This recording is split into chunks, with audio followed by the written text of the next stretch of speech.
Imagine standing in a quiet northern town, surrounded by mountains and forests, when the ground beneath your feet suddenly shifts with the force of a freight train. That's not a movie scene. It's a very real possibility for the people living in Dawson City, Canada.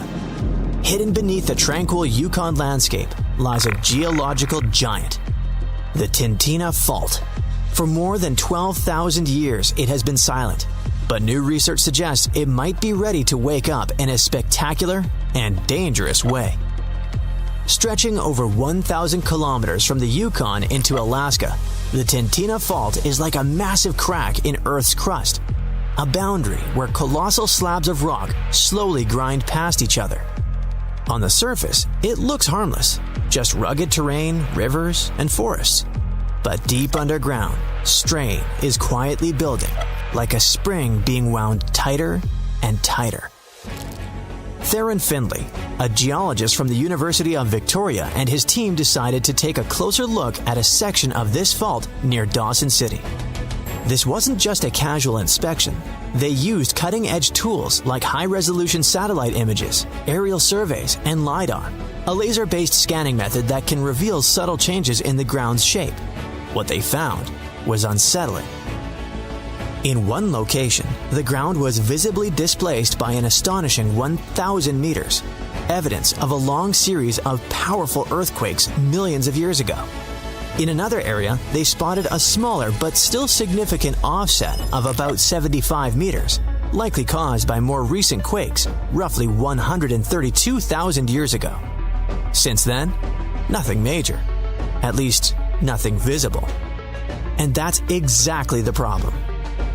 When a fault line hasn't released energy for thousands of years, it doesn't mean it's safe. Quite the opposite. It could mean that massive pressure has been silently accumulating. Based on their calculations, the Tintina Fault has been moving at a slow creep of up to 0.8 millimeters per year.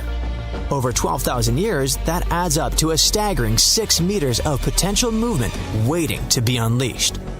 If that strain were to suddenly break free, the resulting earthquake could be bigger than magnitude 7.5. For context, that's in the same league as some of the most destructive quakes in history, like the 1976 Tangshan earthquake in China, or the 2010 Haiti disaster. While the Yukon isn't densely populated, the impact could still be devastating, damaging highways, collapsed buildings, landslides cutting off communities, and potentially loss of life.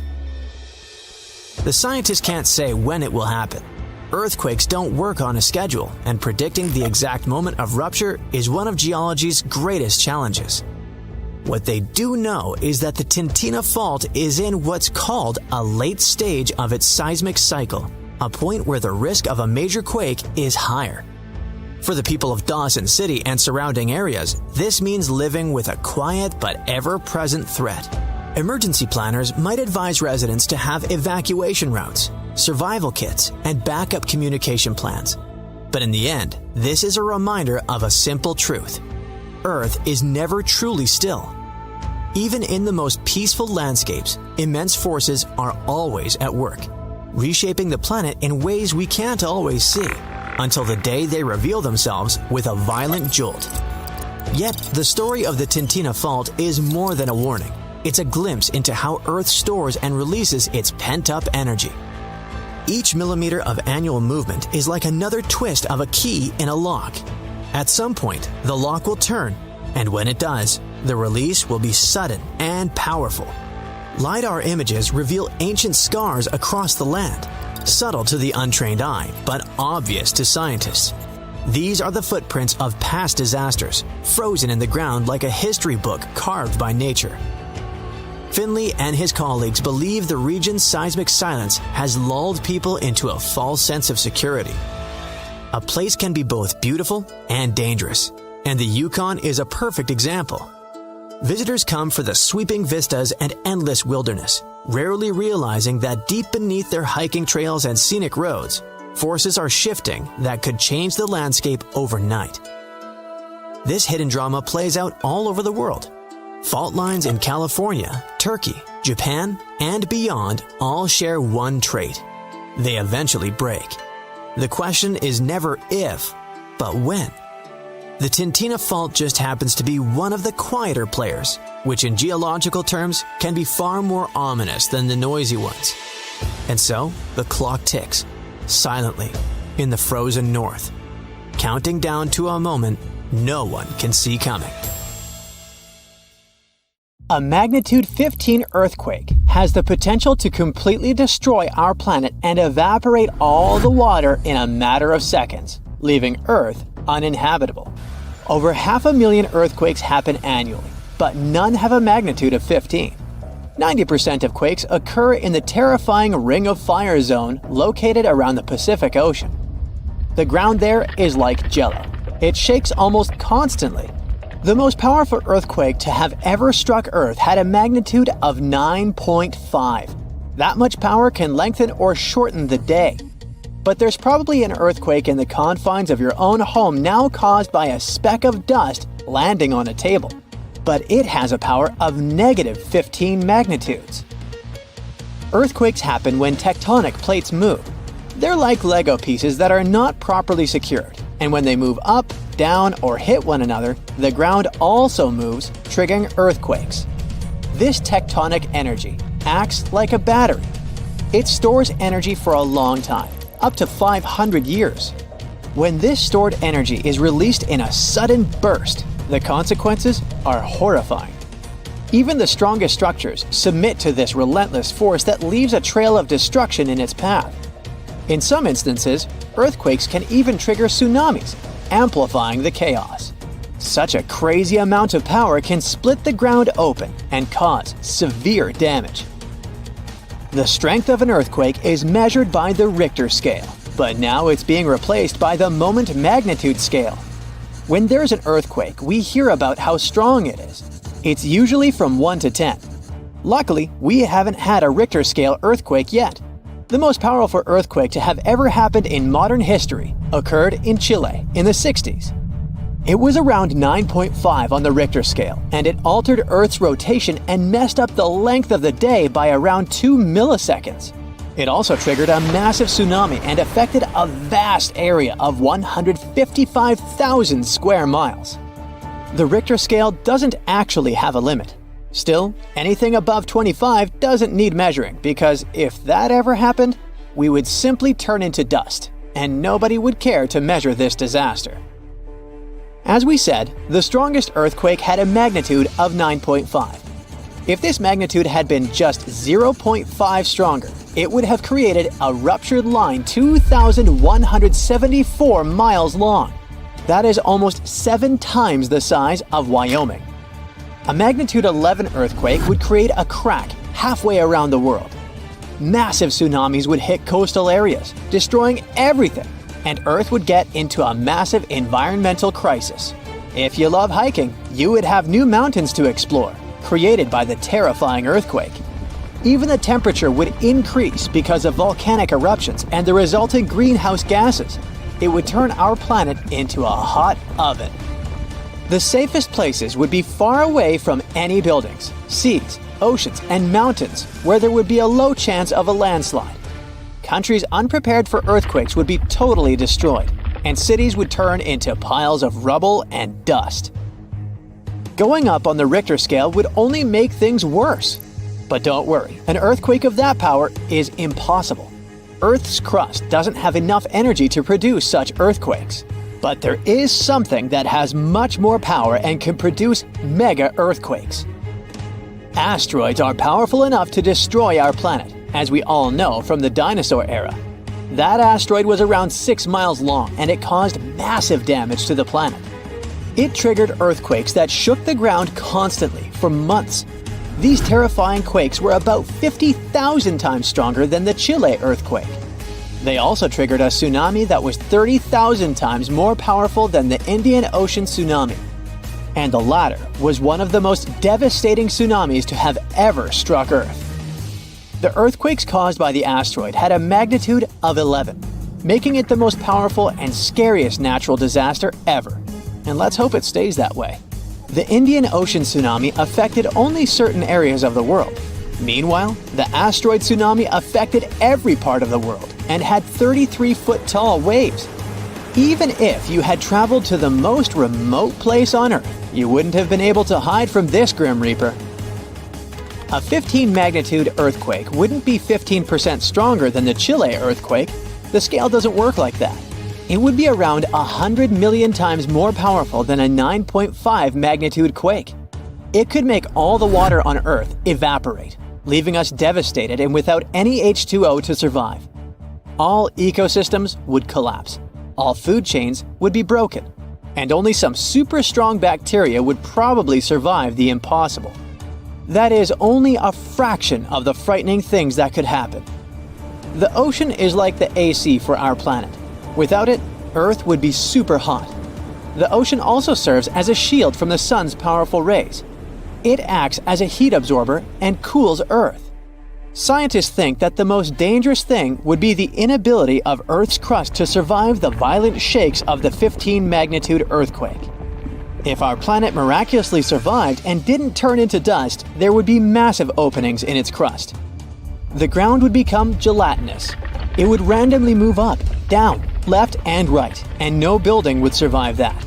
Our civilization would be brought back to the Stonehenge era. Tectonic movements like this are devastating. A similar thing happened in Japan when tectonic plates moved 165 feet from each other and then snapped back together, creating a 9 magnitude earthquake. No place on Earth is immune to this bone-chilling natural phenomenon. Still, certain places have higher chances of being destroyed than others, like the Ring of Fire, where 90% of earthquakes happen. This is a place where earthquakes are almost everyday occurrences. The Ring of Fire is located in the Pacific Ocean. It forms a ring around the continents that surround the Pacific. There, several tectonic plates meet, creating highly unstable ground. To make the problem much more terrifying, 75% of active volcanoes are located in this area. 90% of dormant volcanoes are also there, making this place extremely dangerous. Scientists carefully study this region to find a way to predict when the next earthquake might strike. The Ring of Fire is not the only place at risk of earthquakes. In California, along the San Andreas fault line, 2 tectonic plates have been storing power for more than 200 years. The San Andreas Fault is 715 miles long and has the potential for a massive earthquake. This region has its fear of violent earthquakes like the one that happened in San Francisco in 1906. It had a magnitude of 7.8 on the Richter scale. Scientists' predictions are terrifying. They say that the chance of a 6.7 magnitude earthquake is very high in the area. If all hell starts to break loose, you should know how to survive. Avoid anything that might fall on you, like windows, closets, or unstable ceilings. The official phrase from emergency experts is drop, cover, and hold on. Stay low to the ground. Hide under something stable like a table, and remain there until the shaking stops. Make sure to stay in your shelter for another minute or two, just in case there are aftershocks or loose debris. Use your nose and smell for gas. If you do smell it, don't turn the lights on or do anything that might ignite it. Stay strong and be safe. At this very moment, scientists are getting ready to explore the Earth's deepest layers, where temperatures are insanely high and the pressure is crushing. It might sound like a plot from Journey to the Center of the Earth, but it's for real. By 2026, the Krafla Magma Testbed Project plans to drill into an active volcano in Iceland. Their goal is to search for magma. Yep, that boiling molten rock that we often associate with destruction. It is a high-risk mission and a huge technical challenge, but the payoff can transform our future. This isn't our first attempt to journey to the center of the Earth. Back in 1959, Hawaii witnessed a breathtaking spectacle as red-hot lava violently erupted from 400-foot Kilauea Iki crater. Over the next 5 weeks, lava fountains erupted in 17 major bursts, with the tallest reaching a record 1,900 feet. This spectacular and terrifying event left behind a glowing lava lake in the crater. A few months after the eruption, the lava began cooling and forming crusts. That was a perfect chance for scientists to drill into that lake, see what was going on beneath it, and collect data about the magma reservoir. Over the next 2 decades, they kept coming back, digging a little deeper each time. By 1979, they managed to get 173 feet down. Up to that point, it was the closest we had ever come to an actual magma chamber. And by that, I mean the underground pool where magma sits before eventually rising to the surface and causing a volcanic eruption. Decades later, the dream of reaching magma finally became a reality. We are now in Iceland in the year 2009. The Iceland Deep Drilling Project has just kicked off. Their goal is to transform the Earth's inner heat into clean energy for everyday needs, such as heating homes and supplying hot water for baths. You see, using heat from the Earth's interior to make energy isn't new, but it usually comes from hot water underground, not directly from a freaking scorching magma chamber. That's why the Iceland Deep Drilling Project was such a big deal. Magma could be a clean, renewable power source. And since it's hotter than the geothermal energy we normally use, it could generate a lot more power. Iceland is a natural choice for this kind of project. Known as the land of fire and ice, this country is home to some of the most active volcanoes on the planet. One of the most popular ones is Krafla, a volcanic caldera of about 6 miles in diameter, located north of the island. So, the initial plan of the Iceland Deep Drilling Project was to go there and excavate 13,000 feet deep. But something unexpected happened. When they were only 6,900 feet down, the drill hit magma.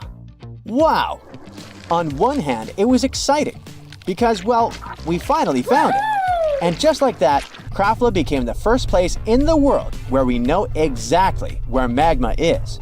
But on the other hand, their equipment wasn't prepared or built for it, and the molten rock basically corroded their infrastructure, bringing the project to an end. Instead of being a failure, this accidental discovery gave us a ton of valuable data. We realized that, with the right equipment, drilling in such extreme heat is definitely possible. Scientists found that these underground molten pools can in fact produce a significant amount of geothermal energy. And most importantly, we learned exactly where the magma was. That brings us to the current Krafla Magma Testbed Project. This scientific program aims to create the world's first magma center. The idea is to set up a base where scientists can safely work with magma and have all the necessary infrastructure to run experiments on volcanic risks and geothermal energy. So that's like the basic idea. But their real plan is to return to Krafla, drill back into it, and create a gateway to the magma chamber.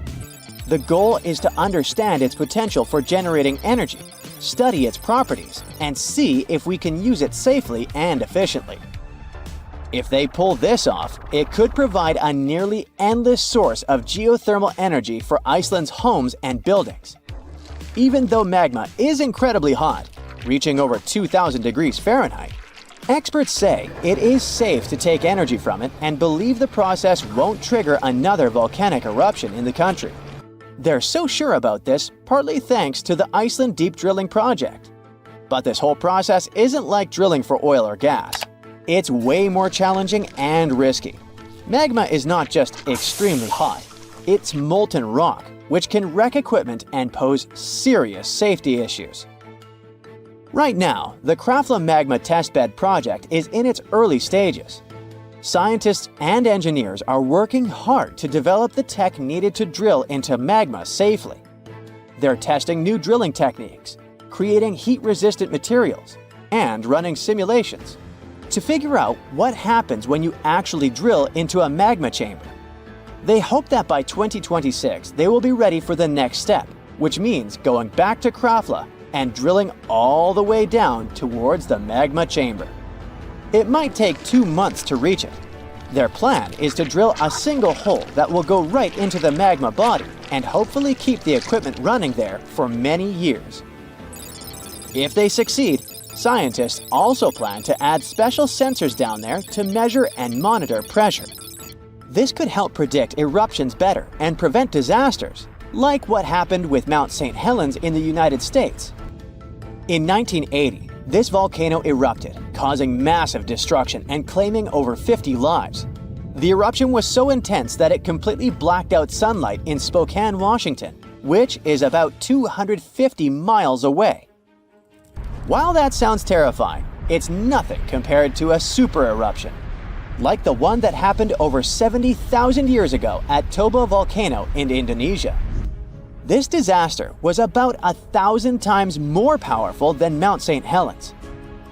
Toba is just one of the 20 supervolcanoes on Earth.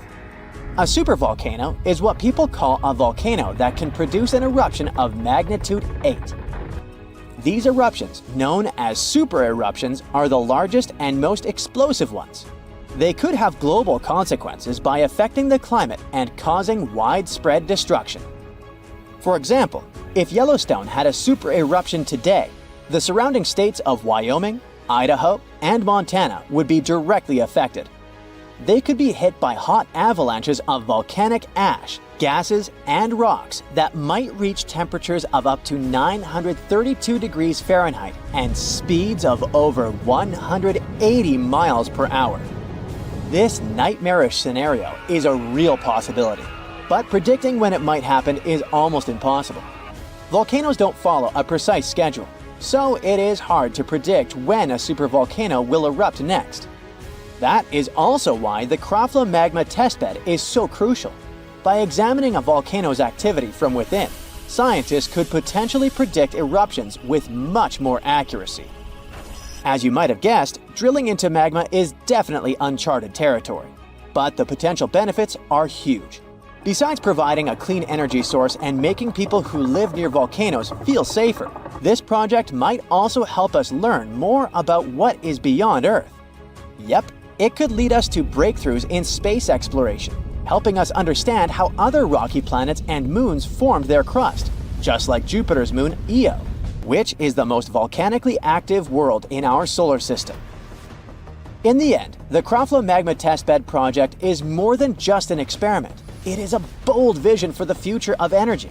It's about pushing the boundaries of science and engineering, taking risks, and dreaming big. So we should definitely keep an eye on Krafla, because this adventure into the fiery depths of our planet could end up changing our future.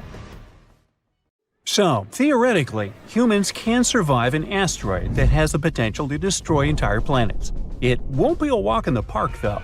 Let's go back in time to 66 million years ago, in the late Cretaceous period. The Earth, before humans, where dinosaurs are thriving. The plants and animals are rich and diverse. You'd see a T-Rex chasing a Triceratops, or the massive Alamosaurus, one of the biggest animals to ever roam the planet, towering over the landscape. In Texas, they remember the Alamosaurus. And watch out for the Ankylosaurus, a living tank swinging its tail like a wrecking ball at any threat. As you're about to enjoy a quiet evening under the stars, a bright new light appears in the sky of the northern hemisphere. Now, a new star in the sky doesn't really stand out at first, it's just twinkling like the rest. But give it a few hours and you'll notice it's getting brighter. Check again the next night and boom, it's the brightest thing in the sky, outshining planets and even the moon. Then finally, it horrifyingly outshines the sun. The star was the Chicxulub asteroid, which left a gigantic crater now called Chicxulub Crater in Mexico's Yucatan Peninsula. The asteroid enters the Earth's atmosphere at a blistering 12.5 miles per second. It blasts through 60 miles of the atmosphere in about 3 seconds. It falls so fast that even the air can't get out of its way. The air gets squashed and heats up to thousands of degrees in a blink. Before the asteroid even touches the ground, this super hot air has already vaporized much of the sea where it's about to strike, near the Yucatan Peninsula. Then, in a flash, the asteroid smashes into the Earth, screaming over Central America with a loud boom that echoes everywhere. It doesn't just smash the ground, it makes the soil and rock flow like liquid. The asteroid digs a hole so wide and deep that it nearly touches Earth's inner layers and throws up dirt more than 20 miles high. At that exact moment of impact, the asteroid also turns its massive speed and weight into heat in a split second. It puts so much energy into the Earth that it makes molecules move faster than the surface of the Sun. This massive energy created a giant ball of plasma, superhot charged gas that includes bits of vaporized rock. This all shot out at incredible speeds. The shockwave from the impact and the heat turned the Earth around the crash site into gas instantly. This set off earthquakes all around the world. And it's not just the rocks flying around that you need to worry about. As they plummet through the sky, they rub against the air, heating up so much that they set fires all around the world. The heat they give off could be compared to an oven cranked up to its highest setting. This fiery shower causes most of the world's trees to burn down. The entire world is now on fire. Soon it changes everything. In a blink, dinosaurs were wiped out, making way for mammals to rise. And not only dinosaurs, 75% of species and big creatures disappeared, leaving behind only some small birds and critters. So, how could you, a human, survive something like that? Now, some animals made it back then. To survive, we need to learn from their resilience. The only birds that survive even in the toughest conditions are the ones nesting safely on the ground. Among the few larger animals that manage to dodge extinction, all have ways to deal with the heat. Some, like certain small mammals, snakes, and lizards, can dig themselves into cooler underground burrows. Others, like crocodiles and turtles, just hide in the water. So, if you're exactly on the other side of the planet when the strike happens, and you act super fast, you might just make it. Right now, the impact is about 10,000 miles away, but don't underestimate its power. As soon as you hear the loud boom, head underground as quickly as you can. And be careful, because you'll feel the earth shake about 30 minutes later. Hide in a deep cave, preferably with a narrow entrance. It would protect you from the falling debris, and the temperatures underground would be stable. Also, some caves have natural water sources, rivers or streams. You might also prepare for the not-so-great diet of insects, fungi, or poor small animals that also seek refuge in the cave system. But it's better than nothing. You also need to be extremely far away from any large bodies of water. Being near the ocean might seem like a safe bet during a massive asteroid impact because the sea can buffer extreme temperature changes. But the earthquakes trigger terrifying tsunamis, even in lakes or fjords. The asteroid's crash sets off not just one tsunami, but many, and they're as tall as skyscrapers. Within an hour, colossal waves between 600 and 1,000 feet high hit the Gulf Coast, slamming into places like Mexico and the southern United States, and flooding miles inland. These waves are so powerful, they even push rivers backward. These tsunamis continue around coastlines, reaching the east coast of the United States, and 6 hours later, they hit Europe, Africa, and the Mediterranean. By 15 hours after the impact, there isn't a coastline on Earth that hasn't felt the wrath of these waves. Well, let's say you survived the initial impact somewhere deep underground, but your troubles have only begun. The Chicxulub asteroid strikes a region loaded with sulfur. This sends 100 billion tons of sulfur and an enormous amount of water into the sky. The water vapor forms massive storm clouds. They start to rain acid. In colder places, huge snowstorms bury the land under feet of snow each day. The impact also vaporizes massive amounts of oil, throwing up 150 football stadiums worth of it into the air. This oil turns into a thick black soot in the stratosphere. It coats the Earth like black paint. And even when the acid rain calms down, this carbon stays up above the clouds and doesn't wash away. This sooty layer blocks out 90% of sunlight, plunging the Earth into a cold darkness that lasts for at least 3 years. The world cools down by about 50 degrees on average. Now, when you finally leave your deep cave, you must look for places where you won't freeze. The only spots spared from the frost are tropical islands like Madagascar, India, which was an island back then, and Indonesia. These places have surviving plants and animals, and they even continue to get fresh water, unlike most of the world. Everything else in the world looks like a huge nuclear wasteland. These tropical islands are safe spots during an asteroid apocalypse, but don't think of them as paradise. These places still only get about 10% of their usual sunlight and barely enough rain to avoid turning into deserts. In this chilly, gloomy setting, most food chains fall apart. If you want to survive, you'll need to bring lots of extra food with you, for the next 6 years at least. Now, some things are lucky enough to survive. Fossils tell us that freshwater ecosystems did well, so staying close to a river or estuary might be your best shot at finding food. You could come across turtles, crocodiles, and some fish. Animals like clams, snails, and small crustaceans that live in the sediment also manage to hang on. And while a bit warmer than everything else, these places are no walk in the park. You'd need to pack warm clothes to have any chance of survival.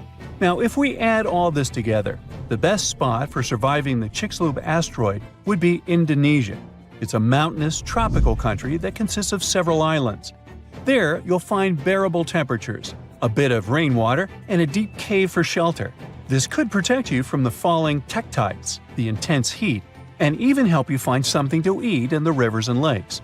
But if you stumble upon any shrew-like creatures while scavenging for food, time traveler, please let them be. It's not clear how many survived the Chicxulub impact, and eating one could have unforeseen effects on the future of humanity. Like, don't eat your great-great-great-great-great-great-grandfather, right?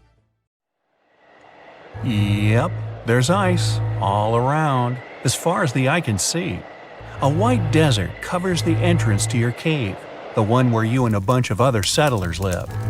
Everyone's gathered around a fire pit, trying to keep warm, telling each other stories about how much snow they saw the other day. Some are running around playing tag, throwing sticks, whatever people used to do for fun 300,000 years ago. You're one of the earliest Homo sapiens to ever walk the earth. Others are sleeping or just resting their eyes. All around the cave, all you can hear are stomachs rumbling, sounds like a wild animal lurking around. You look out the mouth of the cave and see that the storm has cleared. Time to grab some tools and head out as a group. In the open wilderness, you find some berries covered in snow and plants that might be edible. But it's not enough to feed the whole tribe. It's the Ice Age, and there's not much vegetation growing anywhere. One of your friends spots some large footprints in the snow. The chase is on. You can't tell what it is, but it should be enough to feed everyone for a couple of days. As you go deeper into the snow-covered forest, you hear a growl behind you. You hope it's your stomach, but you look behind you and suddenly black out. An ice age is a period when large sheets of ice cover everything, changing the Earth permanently. It's partly responsible for the raising and lowering of sea levels, as well as the current layout of the continents. Picture monster-thick ice sheets spread across what's now Canada, Scandinavia, Russia, and even South America. That's all caused sea levels to change drastically, and temperatures around the world fell dramatically. And I'm not talking about just one ice age. There were a bunch of them. Scientists say there have been 5 major ice ages throughout history, lasting for millions of years. And we're in the middle of one right now. Relax, don't panic. It doesn't mean we're all going to be sleeping next to bonfires, trying to keep warm after being out all day looking for woolly mammoths. And no, there won't be a massive geological ice storm that freezes everything in its path. Ice ages have warmer periods in them that come and go, lasting for tens of thousands of years. In fact, billions of years ago, the Earth was one giant snowball with no life on it. And the sun back then was also just a cute little fireball without enough heat to melt all that ice. But as the sun got bigger and hotter, Earth's ice slowly melted away, leaving the green and blue ball we have today. We're living in the Quaternary Ice Age that's been going on for the past 2.6 million years, and counting. Some animals have thrived in this latest ice age, like whales and sharks. They've been at the top of the food chain for ages. Under them are seals, certain kinds of fish, otters, all the way down to tiny plankton. Up on the cold surface, mammals had to grow thick and shaggy fur just to stay warm. Ancient mammoths, rhinos, and bison were known to have thick rugs on them. They looked awesome. They were herbivores and ate small shrubs and whatever grass they could find. But several thousand years ago, temperatures began to rise, and most of these animals became extinct. The ones that remained evolved into the elephants, hippos, and rhinos we have today. You wake up from your blackout and find yourself face to face with a creature that kind of looks like a modern-day bobcat, except it's much bigger and furrier. It's a smilodon, an epic version of a saber-toothed cat with a mean look. It's around the same size as a male lion and has 2 front fangs that make me think twice before leaving the safety of my cave.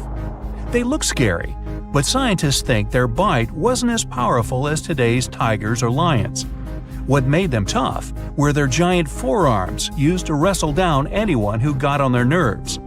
In packs, they were even able to take down mammoths. Either way, you don't want to be waking up next to this kitty. It's staring you down, ready to pounce.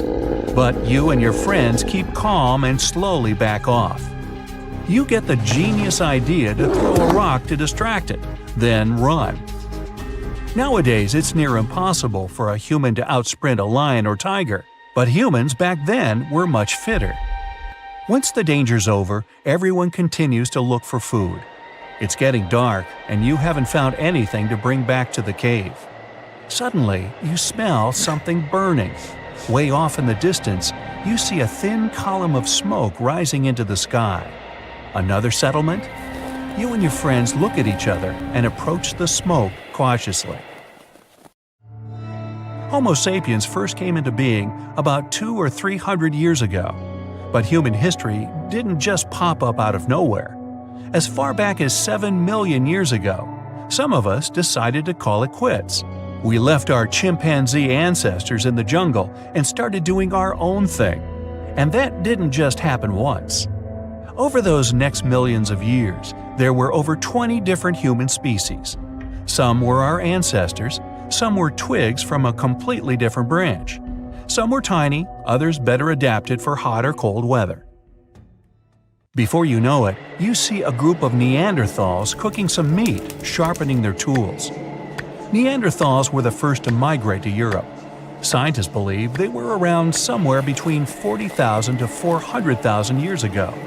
They occupied all areas between Europe and Asia, while Homo sapiens, that's us, were still all the way down in Africa. You enter their camp and immediately see the differences between each other. They're stocky and look a bit different, but there are some similarities, like flat teeth for chewing and gnawing and big skulls for their big brains. They even have clothes on, like you. According to archaeologists, they lived in shelters and made tools out of stone, sticks, and bones. They welcome you inside and give you a tour like no other. You're officially meeting another human species. They take you inside their cave and show you some of their cave paintings. They were the first artists of their time. Many of their galleries are still around today, like the ones in caves in Spain. You know their style: minimalist paintings of deer, a large handprint. They also dabbled a bit in jewelry making. They made necklaces out of eagle talons and animal fangs. They were also probably the first ones to harness the power of fire. Did they discover it when a bolt of lightning hit a tree? Or when one of them dropped a rock on another rock, creating a spark? No one really knows. But they were able to recreate it and use it to keep warm, to cook food, to see in the darkness, and to protect themselves. After the nice tour, you hang around the campfire to keep warm. They even offer you some extra clothes for the journey home, mostly thick, shaggy mammoth coats. If only you could talk to each other, that would be awesome. But it's getting dark, and you need to head back to the tribe. You say your goodbyes and thank them for teaching you how to draw a deer, and for that sack of food they gave you. The Ice Age was important for the development of the modern Homo sapiens. Because of the extreme cold and other harsh conditions, they had to adapt to survive, be extra clever and innovative. They developed advanced tools and even used bone needles to sew warm clothing. They may have hosted the first ever runway show. When the climate started to get warmer, they developed farming techniques to sustain themselves and mainly settled near large bodies of water like rivers or lakes, while others opted to be near seas and oceans. They, we, were even the first to domesticate animals. Fast forward a few 100,000 years and here we are. You've spent your entire life researching microorganisms. Last few years, you've been creating a device that can shrink you in size. And finally, it's ready. At first, you want to shrink yourself to the size of a thumb so you can probably see some microbes with the unaided eye. And then, after more experimenting, you hope to shrink to the size of a bacterium yourself. To make the journey safe, you put on a special suit, similar to a spacesuit.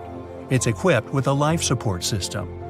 You direct a beam from the device at yourself. The beam must change your mass and volume. To return to the previous state, you must stand on a round platform the size of a hockey puck. You put it near your feet so you can easily climb on it when you get smaller. Press the button and activate the machine. Ooh, something's wrong. The device gives an error and you shrink not to the size of a thumb, but 1,000 times smaller, to the size of a bacterium. Oops.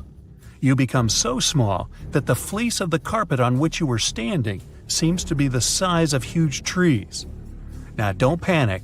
You need to find the puck, stand on it, and you'll return to your normal size. It was right next to your feet, just an inch away. Wait, but what's 1 inch now, when 1,000 people your size can fit on the tip of a human hair? You decide to climb the fleece to see where the puck is. You can't see the lab ceiling. The room is out of focus because of its huge size. You're surrounded by thousands of bacteria. They're so different in sizes and colors, but you can identify 3 main forms. Round bacteria that looks like spheres are cocci. They can merge with each other and increase in size. Cylindrical, capsule-shaped bacteria, looking like sausages or bananas, these are bacilli. And spirobacteria are called spirilla. At the end of their body, they have a hair-like cilium. Bacteria are essential for our planet. They help to produce oxygen and absorb carbon dioxide. They purify the water and air, digest the food inside our stomachs, and improve our immune system. They're crawling on the ground all over the carpet. You start climbing the fleece. On your way, you meet cocci that look like huge potatoes, spirilla similar to spaghetti. After a few hours, you finally reach the top of the carpet. For you, it was a long time, but in reality, just a couple of minutes have passed. The smaller you are, the slower the time's going. Do you remember how difficult it is to swat a fly? That's because it sees your movements in slow motion. So, looking around, you see an endless forest of fleece. In the distance, you can see the silhouette of a big mountain with a flat top. It seems bigger than Everest to you. Great, now you need to get there alive. Suddenly, a huge bacterium attacks you from below. Its several bacilli join together. They look like a bunch of sausages. To escape, you jump down. You weigh so little that falling from any height is safe. You run through the dense forest. You notice that almost all bacteria are going at you. Most of them eat organic material, such as glucose or carbohydrates. And right now, hey, lucky you, you're the biggest source of carbs. Smaller microbes stick to your legs, arms, and face. You shake them off and fall. Several bacilli joined together are approaching, but then a round object with spikes the size of a football crashes into them. You see a lot of these balls and realize they're viruses. Microorganisms that can't live apart from bacteria. To reproduce, they must infect a living being. The viruses have entered the bacterium. Other bacteria that chased you are attacked too. You see a gigantic bacterium that looks like a passenger Boeing without wings. It's a type of cocci, several big balls attached to each other and about to eat you. You see a small prickly football getting inside its body. The bacterium shivers and freezes. After a moment, a hole appears in it, and hundreds of thousands of viruses fly out. They're everywhere and looking for a new host. Prickly balls fly towards you at high speed. You grab a piece of lint and swing it like a baseball bat. You fight off the viruses one by one. Your bat breaks, and you run away. It seems that you're safe now. You're entering a huge field. There's nothing here but bacteria. You realize this is a small spot on the carpet that you accidentally burned a few months ago. There's a billion microbes here, and they're multiplying at a tremendous rate. One bacterium increases in size and splits into two. After a few minutes, these two bacteria also grow and divide. Now there are 4 of them. The colony of bacteria grows exponentially. With such rapid reproduction, a single bacterium can create offspring weighing about a ton in 24 hours. After 5 days, the bacteria will be able to fill all the seas and oceans. Fortunately, the speed with which they divide is equal to the speed of their destruction. Dryness, a ray of light, high temperature, humidity, all these phenomena control the population of microbes. Under ideal conditions, the bacteria could take over the whole world. You make your way through a field of microorganisms. Large bacteria consume small ones. They multiply and are being destroyed. It's a boiling sea of life. You feel your foot is stuck. You stepped on something sticky. Right underneath, a large spherical bacterium crawls out of the ground. It's connected with other bacteria and hasn't gotten a certain form. It looks like formless pulsing biomass. The thing is clinging to your body, wrapping you. It feels like you're being absorbed by warm jelly. The bacterium compresses your chest. It's hard to breathe and move. At this moment, something that looks like a metal screw smashes into the bacterium. A large diamond bursts in next. After that, several thin, smooth legs, looking like curved needles, get inside too. All these details unite and transform into a strange creature inside the microbe. A diamond is attached to one end of the screw, and the needle legs cling down. Several dozen of these break into the jelly's body. They connect together and form an army of robots. All these creatures break out from a small hole in the bacterium and tear the microbe to pieces. You escape and find yourself in chaos. The little robot with a diamond for a head is called a bacteriophage. Despite their appearance, they're created by nature, not artificially. The goal of bacteriophages is to attack and destroy bacteria from within. That's how they reproduce. These creatures are all around us everywhere and control the population of microorganisms. When bacteria multiply inside the human body, they leave waste products of decay. This waste is harmful to the body, so it has to fight. Sometimes doctors use bacteriophages, so they help to get rid of bad microbes. They don't attack anything but bacteria. And now you see hundreds of billions of bacteriophages destroying billions of bacteria. The walking diamonds jump on the bacterium, plunging their heads into it, and release the genetic code, separate parts that assemble in new bacteriophages. You continue on your way and take a few diamonds with you just in case. The road is long, but after a few weeks, you finally manage to reach the puck. In the normal flow of time, it's been an hour. You're exhausted, and there's still a whipping to the top. The puck is so high that you can't see the top of it. You can't sleep because you might wake up inside some microbe. There are still a lot of bacteriophages around, but you don't want to take any chances. A deafening crash shakes the air. It's like an airplane turbine is running right next to your ear. You're looking up. A creature the size of a city lands on the carpet from the sky. It flaps its wings and makes this noise. The wings create a hurricane. You grab the fleece to keep yourself from being blown away. The creature smells bad. One of its legs resembles a large skyscraper. You realize it's a fly. Here's your chance to get to the puck.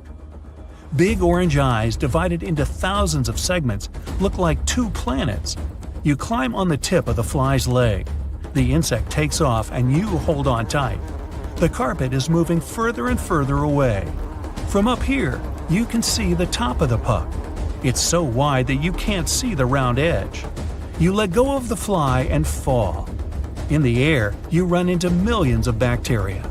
Finally, you land on the solid puck surface. The device activates, and you return to your normal size. You are, indeed, one lucky bug.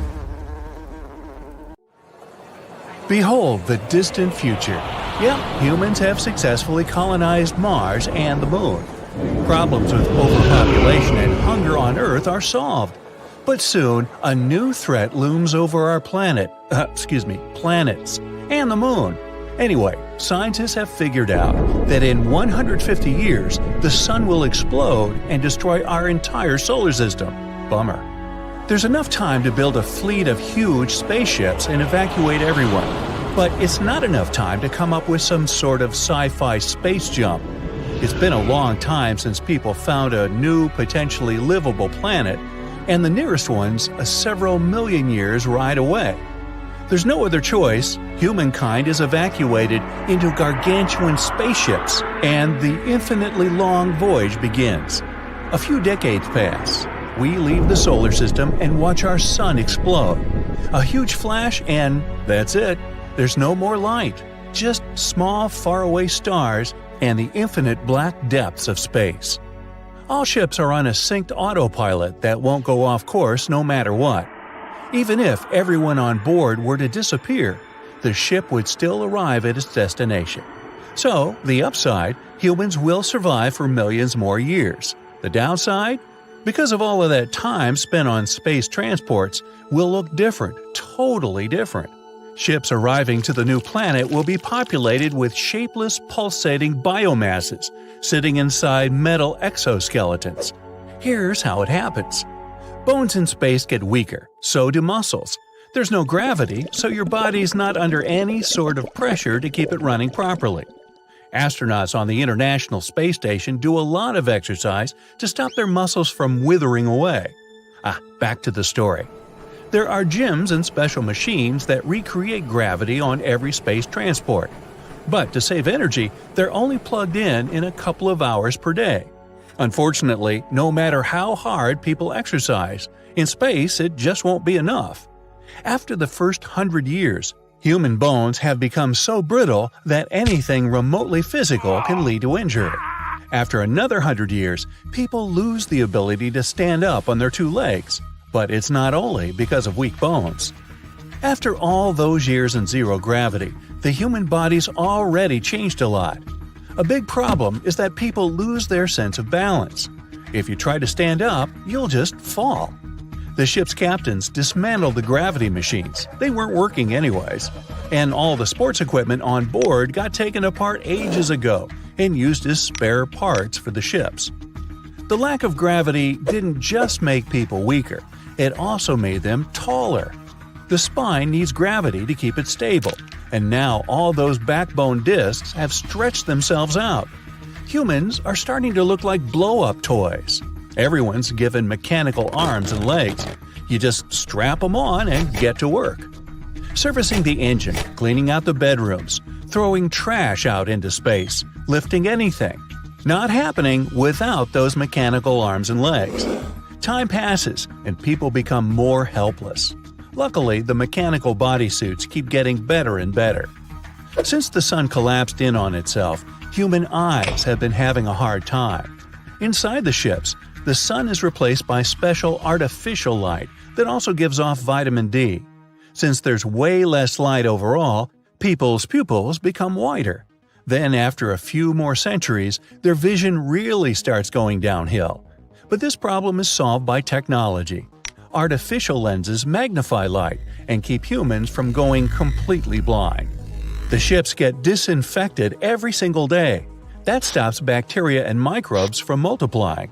But it also means that the human immune system doesn't have to fight off any diseases. Pretty soon, humans can't defend themselves against anything. Even a mild cold could be seriously harmful. It's fine for now. There are no germs or anything on board. But what's going to happen later on down the road? On the ship, millions of plants grow in special greenhouses with water and ultraviolet light.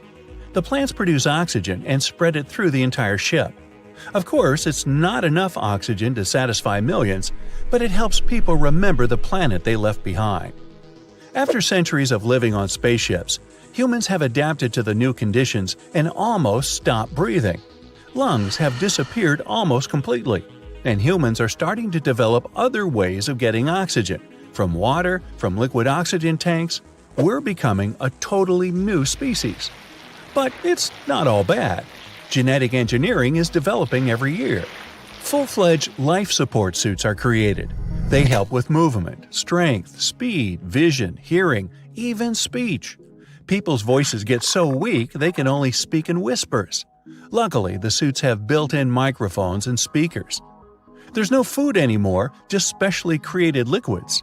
After all that time in space, the human stomach can't digest anything anyway. Fancy a handful of peanuts or a small cracker? Forget it! In the beginning, the special space food had loads of flavor, but over time, people sort of forgot what things were supposed to taste like. Eventually, they stopped adding in flavorings, and because of this new tasteless food, tongue receptors stopped working. Soon, people lost all sense of taste. For some people, this life seems unbearable, but they have a choice. They can just slide on into a cryogenic capsule for millions of years. Then it's just a matter of a quick defrost when the ships finally arrive. But it's seriously risky to be frozen for such a long time. There's no guarantee that the ships won't crash into a huge meteorite, or worse. People start to take a different approach. They upload their consciousness to a central computer. It's safer and requires much less power. And when you wake up, you can just download your mind into a new modified human suit. Some people decide to stay awake and live a, quote, normal life. Thousands of years pass, then millions. Humans look really different now. All their limbs are now artificial, and the exoskeletons they wear are controlled by mind power. With each passing millennium, arms, neck, legs, and spines, they become smaller and smaller. Brittle bones soon dissolve into nothingness. Eyes, nose, and mouths disappear. The brain isn't protected by a skull anymore, it's just surrounded by soft skin. Only consciousness remains. Nowadays, a human is a powerful high-tech robot ruled over by a small pulsating bag filled with a brain. It's been a few million years since humans left Earth. All the ship's inhabitants have already forgotten that their species was born on a planet with gravity. The history of life on Earth has become a myth, an ancient legend. Most people believe that these ships are their true homes, always have been. That's why, when humans finally reach their destination, no one's that eager to get off and have a walk around. Life on a new, unknown planet seems like a huge pain in the spacesuit. Gravity, air, bacteria, germs – it takes several thousand years of evolution for humanity to get used to these new conditions. Luckily, humans have a secret weapon – technology. At this point, all humans are downloaded from the central computer into new robot suits. People face a choice: get off the ship and make this planet their new home, or stay and live on the ships. Those that stay on the ships set off into the expanses of space to explore the galaxy and discover new worlds. Those who decide to stay on the new planet have to adapt to the new conditions. It's pretty different from Earth. There's a different air density, different weather patterns, and strange new chemical elements. It will take another million years before these robo-brain sacs take on a new shape. One day, these distant human descendants will want to research their origins. They'll invent a ship that can jump through space and time. The research will lead them to the distant past, to the small planet Earth, to now. This might sound crazy, but just imagine that tomorrow someone lands in your backyard and they're your descendants from the future. Those passengers who stayed on the ships will probably find new planets and maybe decide to stay on some of them. Their bodies will change and adapt too. So, in billions of years, the universe will be inhabited by different amazing creatures that all have something in common. They were all humans once. It's dark, and you can't see anything. There's slime all over. The ground is soft and moving. You try to find your way around by feeling the moving walls around you. After a while, you hear some painful screams in the distance. You call out for help, but no one responds.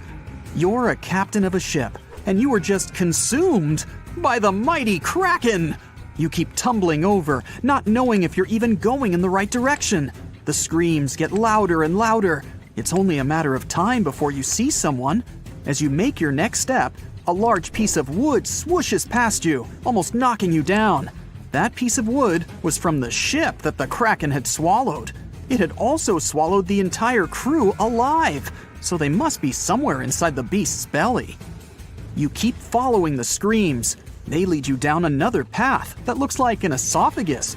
You grab a piece of wood and slide down the slimy insides. It's dark, so you rip out a piece of cloth from your shirt and wrap it around a large plank, setting it on fire.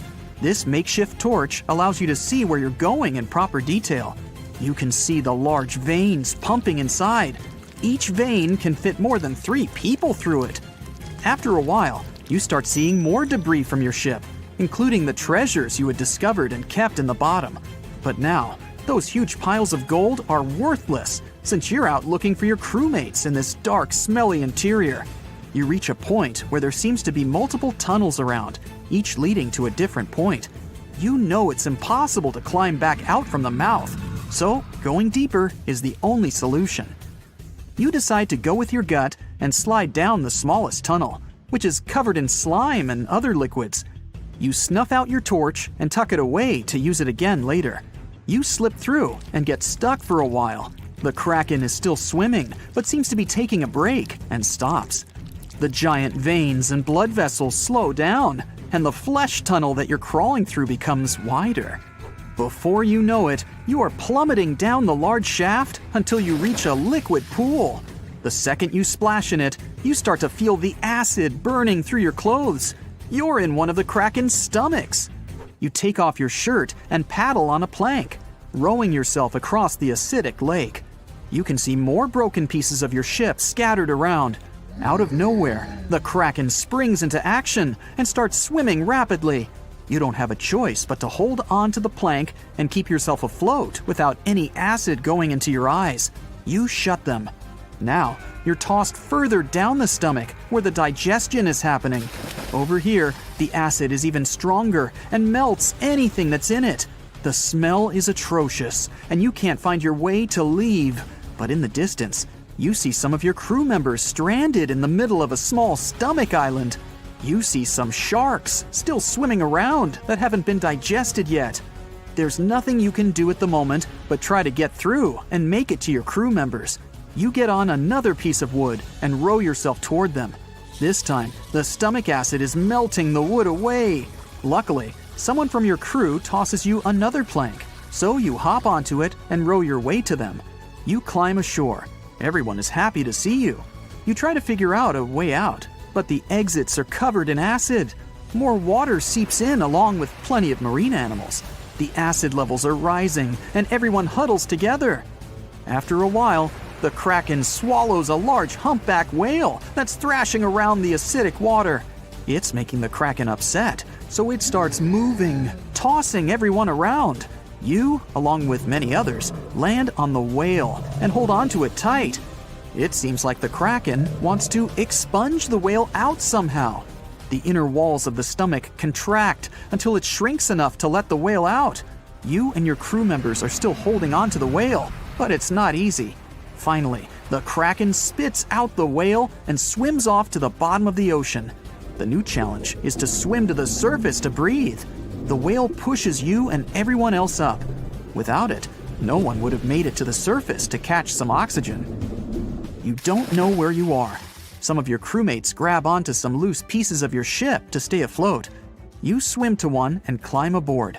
The sun is starting to set. There's nothing in sight. The crew is feeling cold and hungry. Worst of all, it's feeding time for the sharks. Everyone climbs up on their planks to stay out of the water. Before you know it, shark fins start to pop up from every corner. There's nothing to do except survive the night. The next day arrives. No one has managed to get any sleep.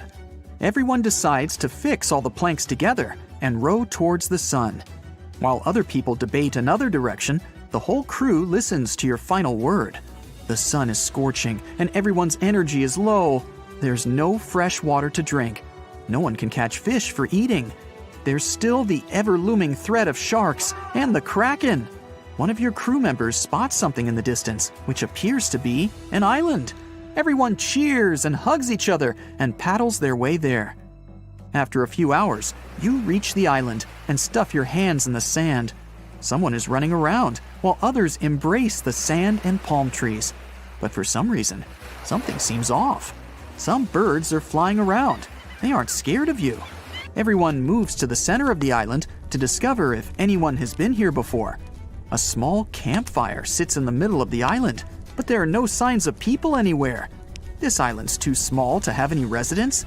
There seems to be no sign of anyone who has ever visited it, besides the campfire. After a while, the island starts moving. Everyone climbs a tree, and water covers the island. In the distance, you see a large figure emerge from the water and turn towards you. It's a giant sea turtle. You were on the back of a giant sea turtle this whole time. It moves gracefully across the water and stops after a couple of hours. The crew members build some huts and start a fire to cook some food and sleep comfortably. You look out in the distance and at the night sky with the stars populating the horizon. You climb the highest tree to get some rest and peace. Far away, you see the kraken swimming around and getting closer to the turtle. But compared to it, the kraken is only the size of a shoe compared to a person. The next day, you tread around and discover the rest of the Turtleback Island. Some unique animals you've never seen before are living here. Some of the most exotic birds are flying around, and the animals don't seem to take you as a threat. You reach the top of the mountain covered with trees and vines to get a good look at the island. You have a panoramic view of everything and discover that there's a huge hole in the ground right below you. And you see what appears to be digging tools left by other explorers. You gather your crew and rush to the hole. You have to make your way through vines and climb over some challenging terrain to reach there. The main question is, where does this hole go if the bottom of this island is a giant turtle shell? You step on the site and see many abandoned tools and plans. You pick up a map and see that there is an X marking for treasures beyond anyone's imagination. You gather your crew. Everyone picks up some of the equipment. Another scary question is, why did they abandon this equipment? You study the plans. They state all the steps except the final one, which no one seems to have figured out. After a while, you descend the hole and make your way towards the bottom. But what you discover is even more shocking than what you expected. And you'll have to find out what it is next time. Is that Earth you can see at a distance? Right. Just look at it, floating in space, hanging out with its planet buddies. You spot orange-red Mars and Jupiter with its asteroid belt. Even tiny Pluto is there. All these planets keep their distance from each other, moving along in their own orbits. They're not very social, you see, but that's a good thing. It would cause nothing but trouble if they started to bump into each other. But even though there are others, Earth is the only planet we know that has life. And we've even figured out why. It's because it was lucky enough to appear in the best spot in our solar system, in the Goldilocks zone. Scientists say the key ingredient for life is water. But, well, there's water on Mercury.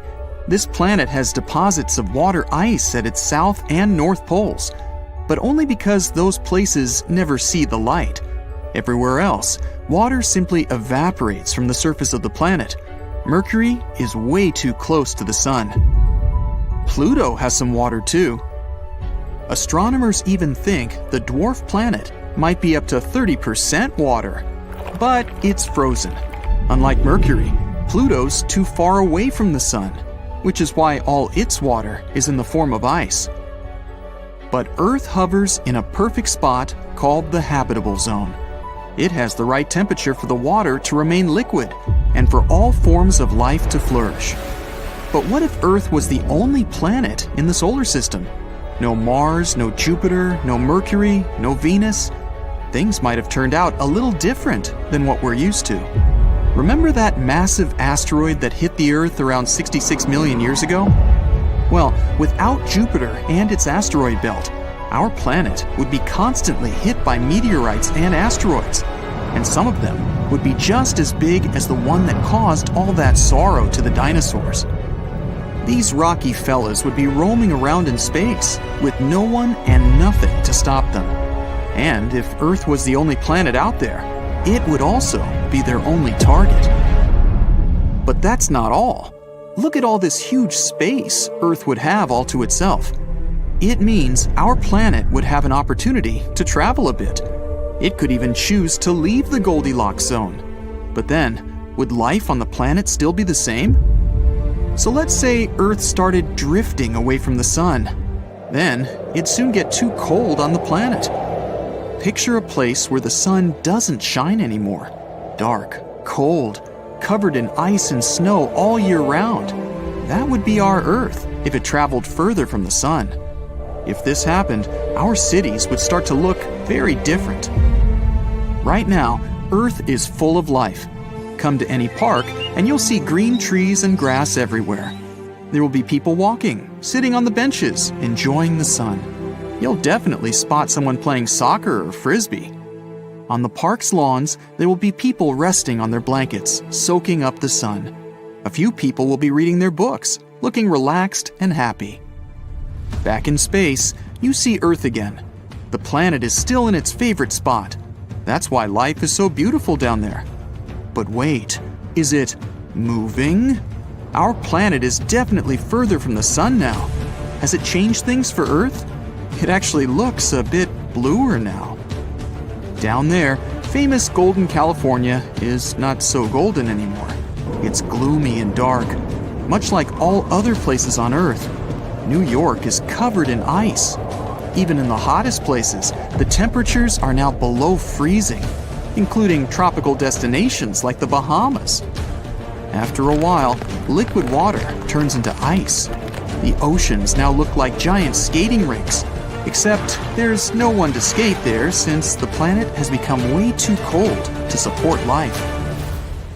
Okay, then what if, instead of drifting further away from the sun, Earth moved closer, with people still aboard? Whoa, the temperatures here are crazy, too hot to handle. The climate would be getting hotter and hotter. Natural disasters would start to occur more often. Hurricanes and floods would be a common thing on Earth now. And pretty soon, the planet would get too hot for people to handle. Particles from the sun would become a serious threat. The atmosphere would be struggling to protect Earth from solar radiation, but this shield would be growing weaker. Liquid water would be nowhere to be found anymore, maybe only in underground deposits. Earth would look a bit like Mars, all rocky and barren. The Mississippi River would dry up and leave behind a huge canyon. All the oceans would be gone too. At the moment, the Mariana Trench is the deepest known place on Earth. It's incredibly hard to reach its bottom because of the immense water pressure there. But without water, trips to the deepest spot on Earth would be possible. It would help people uncover some more of Earth's secrets. If people still lived on the dry and scorching hot planet, that is. In other words, if someone was to explore Earth after the planet had moved closer to the sun, everything would be completely different. But what if Earth didn't move at all and everything remained the same? The only difference, there would be no other planets around us. It would change the way people explore space. Sure, there would still be navigation, communication, and weather satellites, and maybe space telescopes. But there wouldn't be any other space objects close enough for people to send missions there. This would affect the future too. If people had no desire or opportunity to go to space, they would invest in their home planet. They would build sky cities instead of looking for other planets to colonize. These days, if you get a state-of-the-art telescope, you'll see distant stars and other planets. The better the telescope, the more detail there is for you to see. But with no other planets out there, the picture of space wouldn't be so exciting. Stars would still be visible, and you might even spot a meteorite or two. And you'd definitely see the moon, but that's about it. Space agencies would mostly be focused on keeping Earth secure, mainly because asteroids would become frequent visitors. To protect the planet, scientists would have to figure out ways to get rid of them. Like a massive laser beam. When turned on, it could go all the way to the moon and even further. Instead of building rockets to explore space, SpaceX and NASA would be in the asteroid clearing business. People wouldn't even think of trying to contact other civilizations. If there were no planets similar to Earth, they would consider it a wasted effort. This means no radio signals being constantly sent out to space. A curious fact, in February of 2008, the Beatles' song Across the Universe was beamed into deep space. It was done to celebrate both the song's 40th anniversary and NASA's 50th anniversary.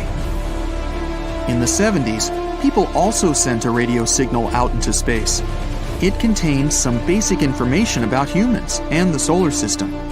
But it was more a feat of strength for technology than an attempt to contact any alien buddies we might have.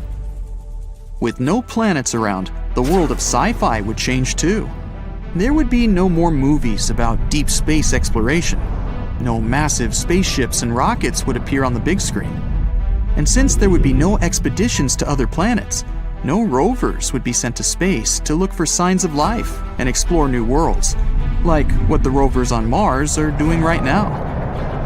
People would concentrate more on their own planet. For example, they would begin to explore its insides. New technologies would allow us to dig much, much deeper, all the way through Earth's crust and further. And doesn't a trip to the planet's core sound exciting? Instead of astronauts, there would be explorers of the deep underground. New drilling technologies would be invented to make the digging process more effective. There would be new types of vehicles. They would be created to drill and protect explorers from the enormous underground pressure. While exploring the world under the planet's surface, people would likely find absolutely new life forms. Those would be mysterious creatures that evolved to survive in the dark, in extreme temperatures, and with barely any food. It certainly helped people understand more about their home planet. The stage is set. You're in the spotlight, and everyone is looking at you. The piano's glossy texture shines brightly in the light. You lay your fingers on the keys and start playing. Since you have 20 fingers on each hand, you can hit multiple notes and make the sound richer. Each piano chord can have extra octaves and additional notes now with 40 fingers on the piano. After you finish, everyone stands up and claps for you. The sound of clapping is so loud since the palms are huge to fit 20 fingers on each hand. Now you're in a boat in the middle of a lake, ready to go for a swim. Your friend pushes you in and races you to the shore. Since you both have 20 fingers and toes on each limb, it's easy to swim and paddle. They act like natural rudders. You beat him and make it to shore. After that, you swim back to the boat, paddling with your hands and feet. After swimming, you go for a hike and notice a nice wall to scale. You get your gear ready and place each large palm on a nice fitting rock. Your grip is tight and you hang on to many different rocks that aren't the typical size of a 10-fingered rock. You manage to climb to the top and see the breathtaking view of the countryside. An iron suit and a confident smile. Yup, you're ready to nail that interview. You walk into the building like you own it and wait for someone to escort you to the CEO's office. Everyone notices your confidence and smart look. You're called in for your interview. You unleash your disarming smile and pop your suit up. You enter the room and extend it for a sturdy handshake. With 20 fingers, you release a pressurized grip that leaves the CEO impressed and eager to know more about you. You leave the building gleaming with a winner's attitude, and it's not long before they call you back for another interview. Okay, you've got this. 20 grocery bags in the trunk of your car and one trip. The road is long and has lots of curves and hills. You stretch your fingers and crack your knuckles. You plan out the weight distribution so you can have it evenly divided on each hand. With 20 fingers, you grip different bags and hold 10 on each hand. It's heavy, but hey, think of it as a leg and shoulder workout. You take them out of your trunk and make it quickly across the plain all the way to your house. Success! In one trip, you managed to get all the bags except one. Oh wait, never mind. You put the bag inside another bag before you left. But you do need to go back to your car and close the trunk. After a long day at work, you need to meet up with a friend you haven't seen in a long time, and you've been working way too hard today. On the way, you see a nail salon. You hop in for a quick manicure. But with 20 fingers on each hand, it's like doing a treatment for 2 people. Time is ticking, and you only have one hand done. Your friend calls you and tells you that she's waiting for you at the coffee shop. On to your next hand. After a while, you finish and rush to meet your friend. You're late, but at least you look good. You're attending a new tech launch with dozens of people showcasing all the new products. Many of the phones are slightly larger than phones suited for 10 fingers and 2-handed people. The phones are large enough to be considered mini tablets. You pick up a sample phone and click away. Since you've got 4 thumbs, typing on the keyboard is smooth and easy. The screen is long enough to be supported by the rest of your fingers on each hand. You move over to the computers and see something interesting that catches your eye. A laptop with a wide keyboard for your fingers to type effortlessly. You open a file and type away. You're surprised at how easy it is to write a quick document. Too bad you have to wait until it's officially launched so that you can get your hands on one of these bad boys. You're at the gym warming up and getting ready for the next exercise. You enter a boxing ring and practice sparring with a boxing bag. Since you have 20 fingers on each hand, each fist you lay on it is stronger and louder than with a regular 10-finger fist. After each punch, you stretch your body and continue sparring. You move on to other exercises to get ready for the big day. You're in the forest practicing your bow and arrow aim. You line up 2 cans side by side, and another 2 cans side by side. You take your bow and extend it backwards with 10 fingers on each hand. You place 2 arrows neatly and let loose. You strike both cans with ease. Now, let's up the ante by adding 4 cans next to each other. You turn your bow sideways and retract the arrows until there's enough pressure to release. You pull back and let the arrows fly off. Another success! You knock out 4 cans without breaking a sweat. If you have 20 fingers on each hand, then you'll need at least 7 or 8 bullseye targets next to each other. The bows will be long, but keeping a good aim won't be so easy. After much concentration, you release the arrows and hit all of them right in the middle. Having 50 fingers on each hand will alter the way you look and walk. Your hands will be heavy, so you'll need a powerful set of arms to keep balance and support your fingers. Everything will be large, including your phone and laptop. A guitar will be designed to accommodate the number of fingers that can play around the fretboard. If a regular guitar has 6 strings on the neck, then these monster guitars can have an easy 30 to 40. The music won't be limited to human design and can achieve so much more. Every musical instrument can be designed to suit the current physical conditions, like having 50 fingers on each hand, like a trumpet, piano, harp, and saxophone. A 3-piece band will sound like an orchestra, and an orchestra will sound like, well, 5 orchestras. You're chilling at home playing some video games with your friend. Each control is the size of a coffee table. A hand that can support 50 fingers on each hand is no joke, so a controller is supported by a little stand pinned to the ground. There are so many buttons and pad controls that it's easy to get lost just by looking at it. You're playing a game of soccer while controlling each player in the game individually. With such power to move and coordinate 100 fingers in total, your brain is larger than average, and your multitasking skills are on point. In the end, you beat him. And after a rematch, he beat you. In the third game, you both hit a stalemate.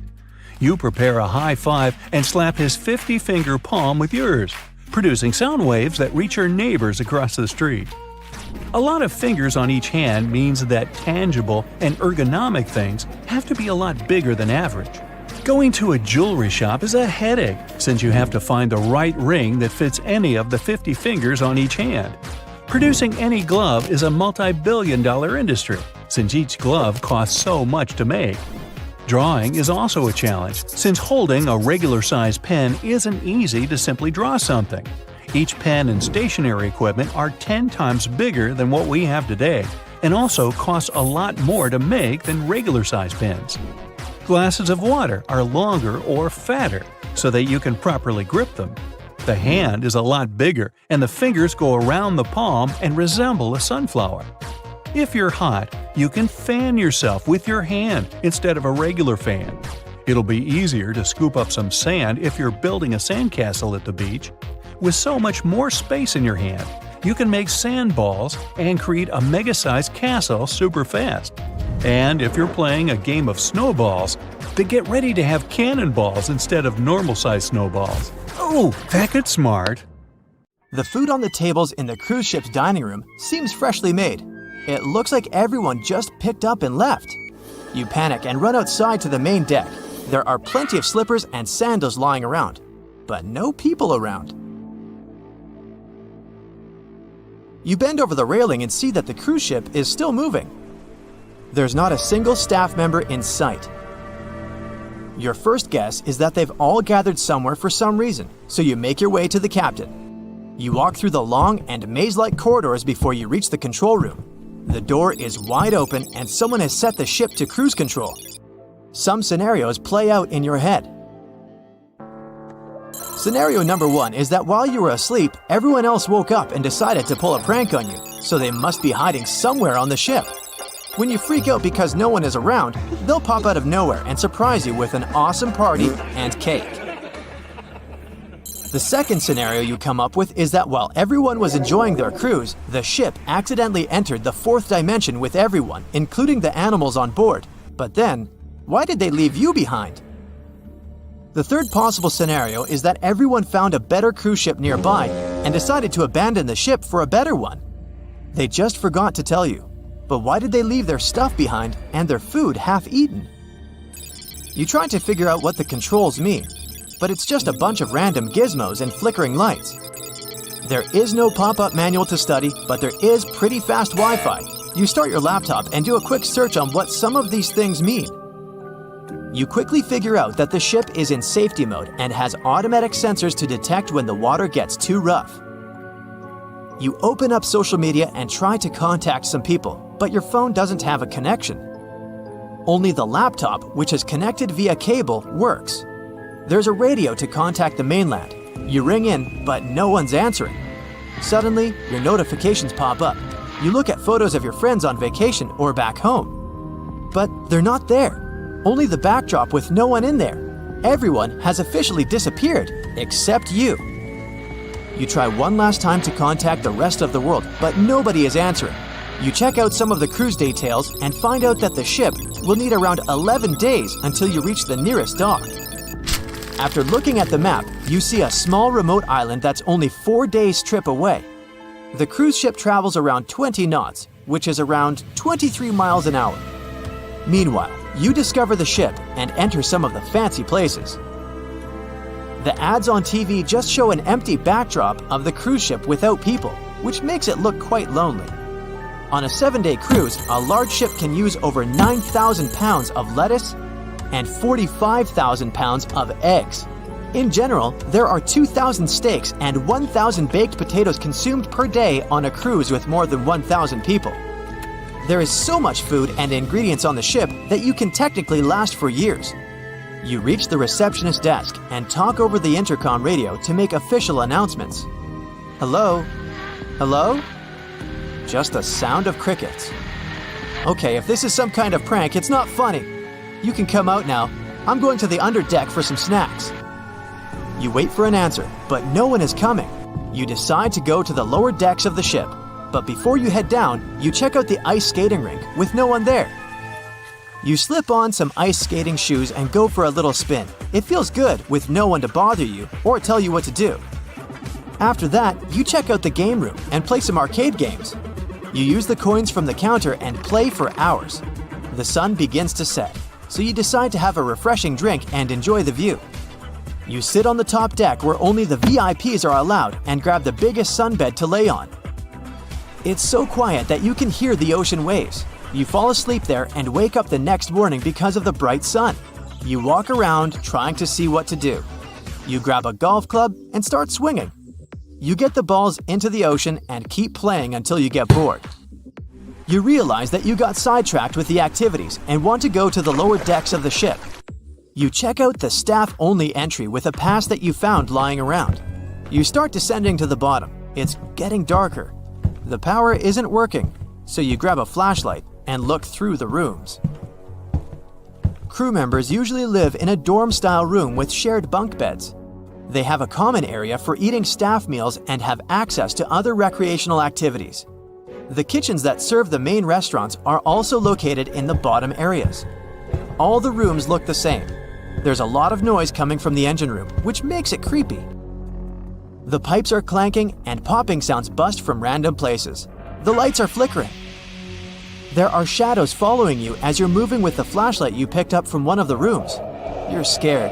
You call out to see if there's anyone there, but all you hear is your own voice echoing through the corridors. You're lost.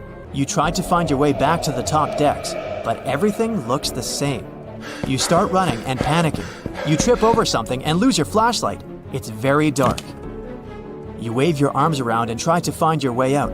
You put your hands on the wall and try to navigate around. You see a bright light at the end of the corridor. You walk towards there. You end up reaching one of the central kitchens with plenty of food lying around. There are dozens of fridges and a whole kitchen dedicated to desserts. Your stomach growls from hunger. You eat some of the most exotic and top-of-the-line food that can cost up to $1,000 per dish. You spend the next few days gobbling up the yummy treats, playing golf, and partying on the dance floor. 3 days later, you maxed out most of the fun stuff of the cruise ship. While basking in the sun, you see an island in the distance. You grab your binoculars and notice the dock where the ship is heading to. You quickly head to the control center and see the map. It needs 30 minutes to arrive, but you don't know how to park the cruise ship. You end up lowering the anchor to stop the ship. You'll then use the rescue boats for rowing to the island. You gather some supplies and food and row. Maybe someone on the island can help you out. You descend and row to the shore. You enter the city, but it's empty. People have left their cars in the middle of the road during their commute. You head to the police station to see if you can get some answers, but nothing. Months later, you've explored the whole island and saved plenty of food from the cruise ship. After 5 years, you've taken complete control over the island and learned how to drive the cruise ship properly. You haven't seen a single person since that day on the cruise ship. It's like everyone picked up and evaporated. 10 years later, you're sitting in the radio tower. You have a full-grown beard and fields of crops all over the island. You haven't stepped foot on the cruise ship for 3 years. Suddenly, you catch some signal on the radio in Morse code. Someone from the mainland is trying to contact you. You decide to get back on the ship and make your way there. Scaling a mountain, you're on a very fast pace.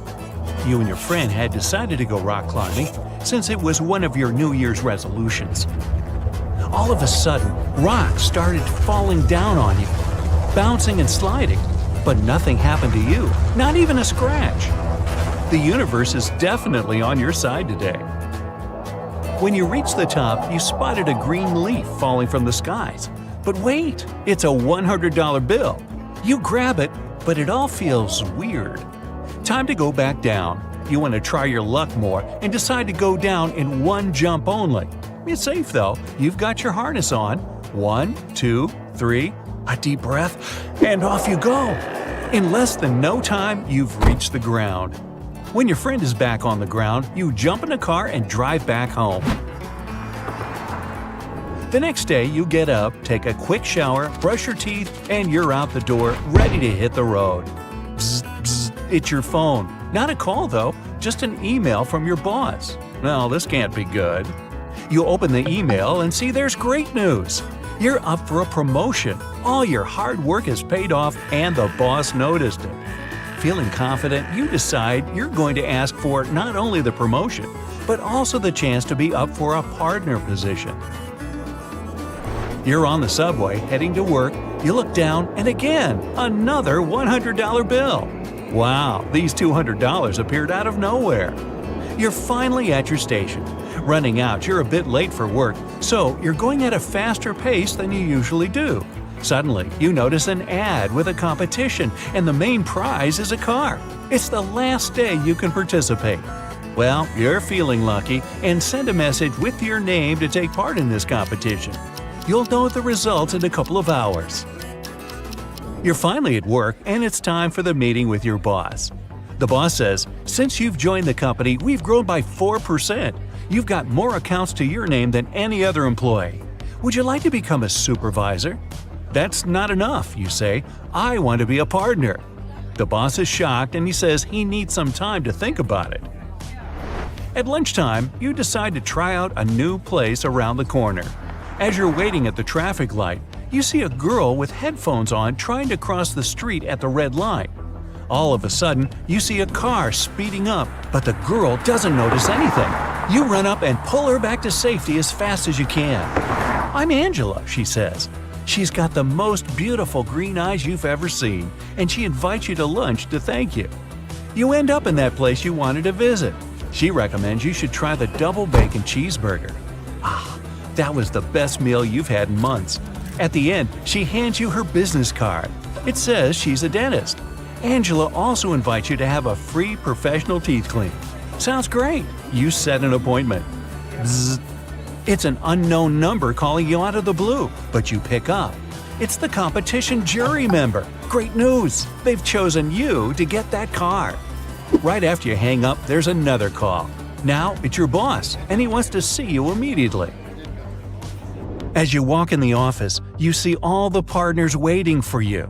You're ready for the worst, but the boss says, "Congratulations! You're now our new partner. We're going to rebrand your office before long." It's 6 p.m. and it's time to go home. You've had a new car and a new position today, but the best part of it is Angela. Before the day ends, you decide to take a step further. You call her up and ask her out on a date tonight. 2 hours later, you're at her doorstep looking dapper. That suit cost exactly $200 you found. Her dress looks stunning too. She says she wanted to wear it for a special occasion just like this one. It's 11 p.m. You gave Angela a lift home. As soon as you're back home too, you get a message from your landlord asking you if you want the upstairs apartment as the previous tenants just moved out. The price is $300 less. You reply you accept it, almost falling asleep. It's a new day and you have to get dressed. In the back of your closet, you find a blue ducky tie your mom gave you when you got your first job. You put it on to match it with your favorite gray suit, and as a lucky charm, of course. At the office, everyone's getting a kick out of your hilarious tie. "Great tie choice," says Bill. The receptionist loved it too. Your boss gives you a tap on the shoulder. You're startled, but as soon as you turn around, he winks at you. "Well done, reaching new heights. Here, let me show you your new office." Everything's brand new. "Oh, there's a little welcome surprise for you in the drawer. Unwrap it." You're nervous, but excited. You gulp before opening it, and there's a letter alongside the gift. You open the box immediately. It's a gold watch, and in the letter, all the partners are welcoming you to the team. The sun sets and the time flew by today. With all these meetings, you didn't even get a chance to look at your phone. There are 2 messages. "Call me, Angela," and before you can blink, you're dialing her number.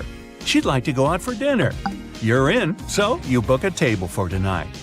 Your haircut's been due for a while, and since you're meeting Angela, it's time to take care of it. At the barber's, you sit in the chair and say, "The usual please, a haircut and a little trim on the beard." When the barber finishes, he says, "This one's on the house. It's your 30th cut with us." You shake his hand and head to Angela. Walking to the restaurant, you see your friend Mike heading back home. You catch up with him and he tells you he has a 50-inch TV he's trying to get rid of. It's all yours if you want it. Of course! It's just perfect for your new bedroom.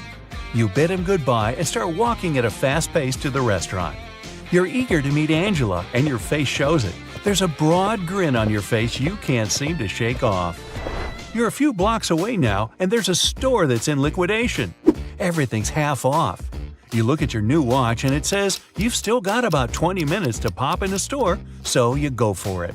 It's a tech store, and people grab all they can see. Phones, smartwatches, laptops. The place is swarming with customers, and this time you're probably out of luck.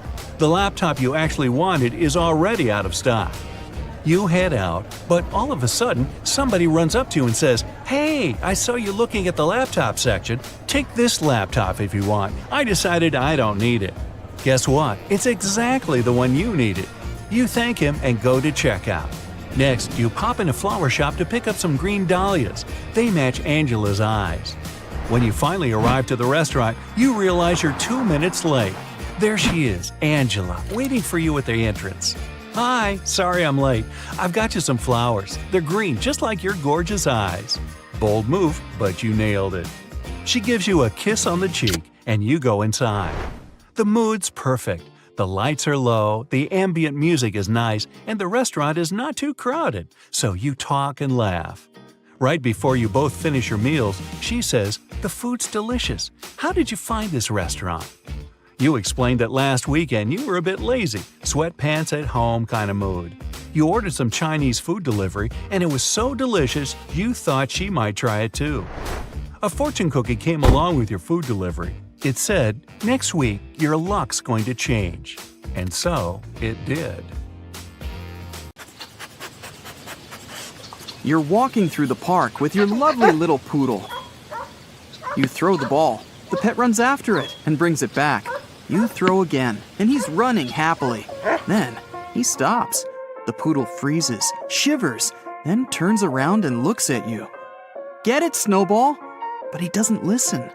Then, you approach the ball, pick it up, and look at the dog.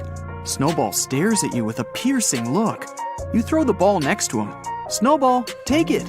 The dog puts his paw on the ball, then slowly shakes his head as a sign of refusal. You're a little scared and look around. You notice some other people in the park also have problems with their pets. Some dogs are barking at their owners, others are running around. Your poodle looks at you like you've done something bad. Then it goes away. You're running after Snowball, asking him to come back. You leave the park and find yourself on the road. You can hear the creaking of tires nearby. Several people are running in your direction. They're scared. You try to ask them what's happened, but after a second, you understand it yourself. Several elephants, zebras, lions, and gorillas are moving along the road. They jump on cars, demolish hydrants, knock people off their feet. Elephants are screaming through their trunks. When they run past you, you notice penguins sitting on the back of these huge animals. You don't forget about Snowball and decide to find your dog. You're wandering through the streets, meeting other people who lost their pets too. You've got a lot of messages on your phone. Your friends are asking you to check the news. You go online and see that all over the world, animals' behavior has become strange. You can see footage of a panda getting into someone's car and driving away. Another video captured several wolves standing in line at the supermarket. Chimpanzees are running out of a store with packs of books. In another video, several seals push a fisher out of his boat. 3 waiters are sitting in the corner of a restaurant, while lions are walking around them and roaring. One of these animals puts its paw on the menu, and it looks like it wants to order some food. You don't notice a giraffe standing next to you. It bows its head and is also watching the video on your phone. You scream and run away. You approach your house and see Snowball. Your pet is surrounded by several stray cats and dogs. Looks like they're communicating with each other. They notice you and immediately run in different directions. You get into the house with Snowball.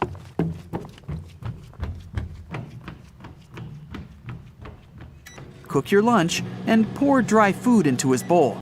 Snowball refuses to eat those crunchy meatballs. He points his paw at your plate and jumps on a chair and waits for you to serve him a normal meal. It's all strange, but you give him your food and sit down next to the dog. After lunch, the dog runs into the living room and sits near the wardrobe. You open it. Snowball points at the second shelf with his nose. There's some blank paper there. You put one sheet on the floor. Snowball jumps onto the table and takes a pen with his mouth.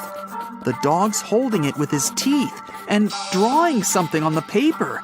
After 5 minutes, you look at the drawing and realize that it's a crooked, incomprehensible inscription. And it says, "From now, I understand everything." You look at the poodle, and he nods. From this moment on, the lives of all people on the planet are changing. Your pet isn't the only one who has become sentient. All the mammals in the world are now as intelligent as humans. Dogs no longer walk the streets on leashes. Many pets run away from their owners and never come back.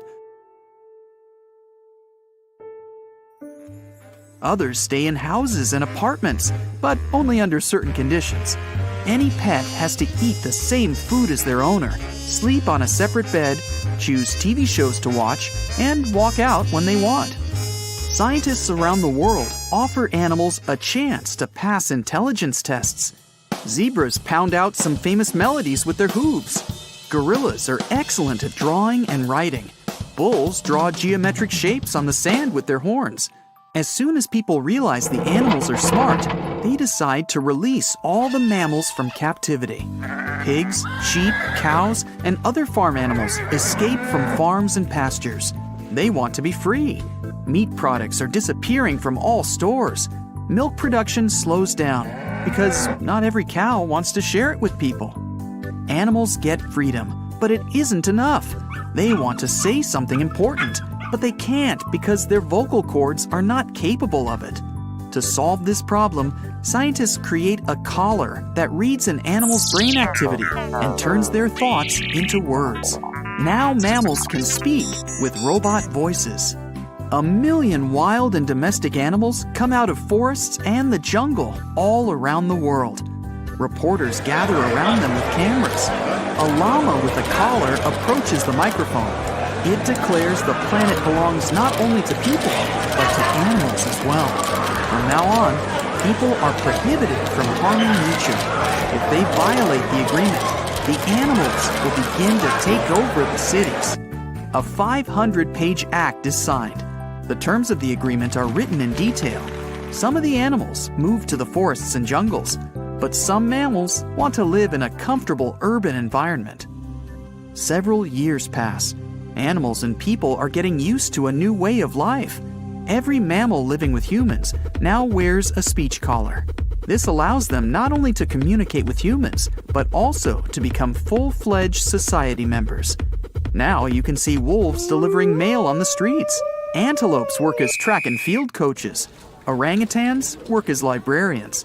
One bat becomes a popular DJ and makes the best techno parties. People have learned a lot about animals thanks to the collars. It turns out that bulls are mannered, gallant gentlemen who don't like aggression and fights. Lions admit they love popularity. They want to be actors, writers, and musical artists. Bears are the laziest creatures on earth. It turns out they can't stand hunting and enjoy sleeping. That's why their winter hibernation lasts for months. Lemurs and jerboas are worried about the future of the planet. They work as politicians and hold the positions of CEOs in many large IT companies. But cats have surprised people most of all. It turns out they have always been intelligent. They just didn't tell us about it because they've been living well enough.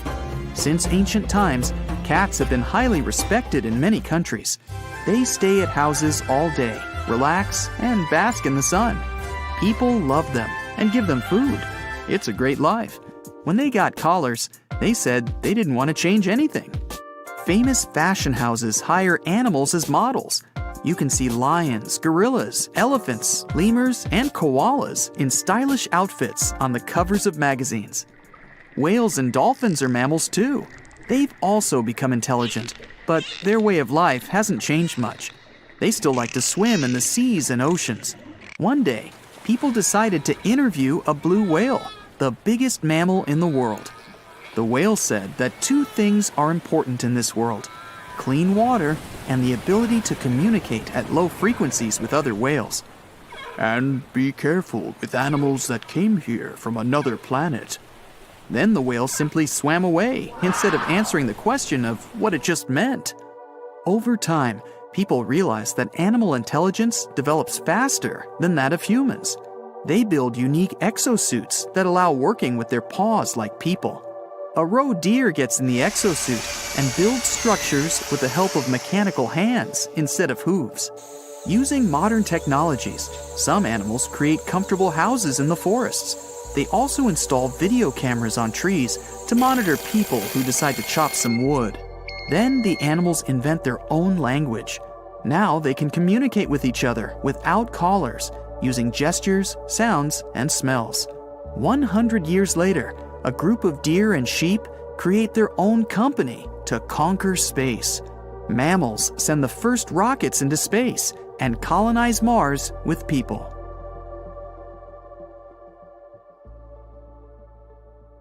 You're sitting in a car in a space shopping mall parking lot. You've just bought a gift for your sister's birthday and should have time to get it to the celebration. Today, there are a lot of people in the mall, so it's difficult to leave the parking lot. Finally, you're approaching the gate. You press the button next to the steering wheel and activate the gravity cushion. It allows the car to hover above the ground at several inches. The car wheels are sliding inside the body, and a huge turbine is coming out of the trunk. The front glass becomes a touch panel with many buttons and screens. The gate opens, the turbine releases a flame, and your car flies out of the parking lot, right into outer space. Thousands of flying cars are rushing past you on an invisible space highway. You're moving away from the mall, which looks like a huge space station surrounded by holograms of advertising brands. Before Earth, you need to get to Mars. There, you want to repair the car's engine.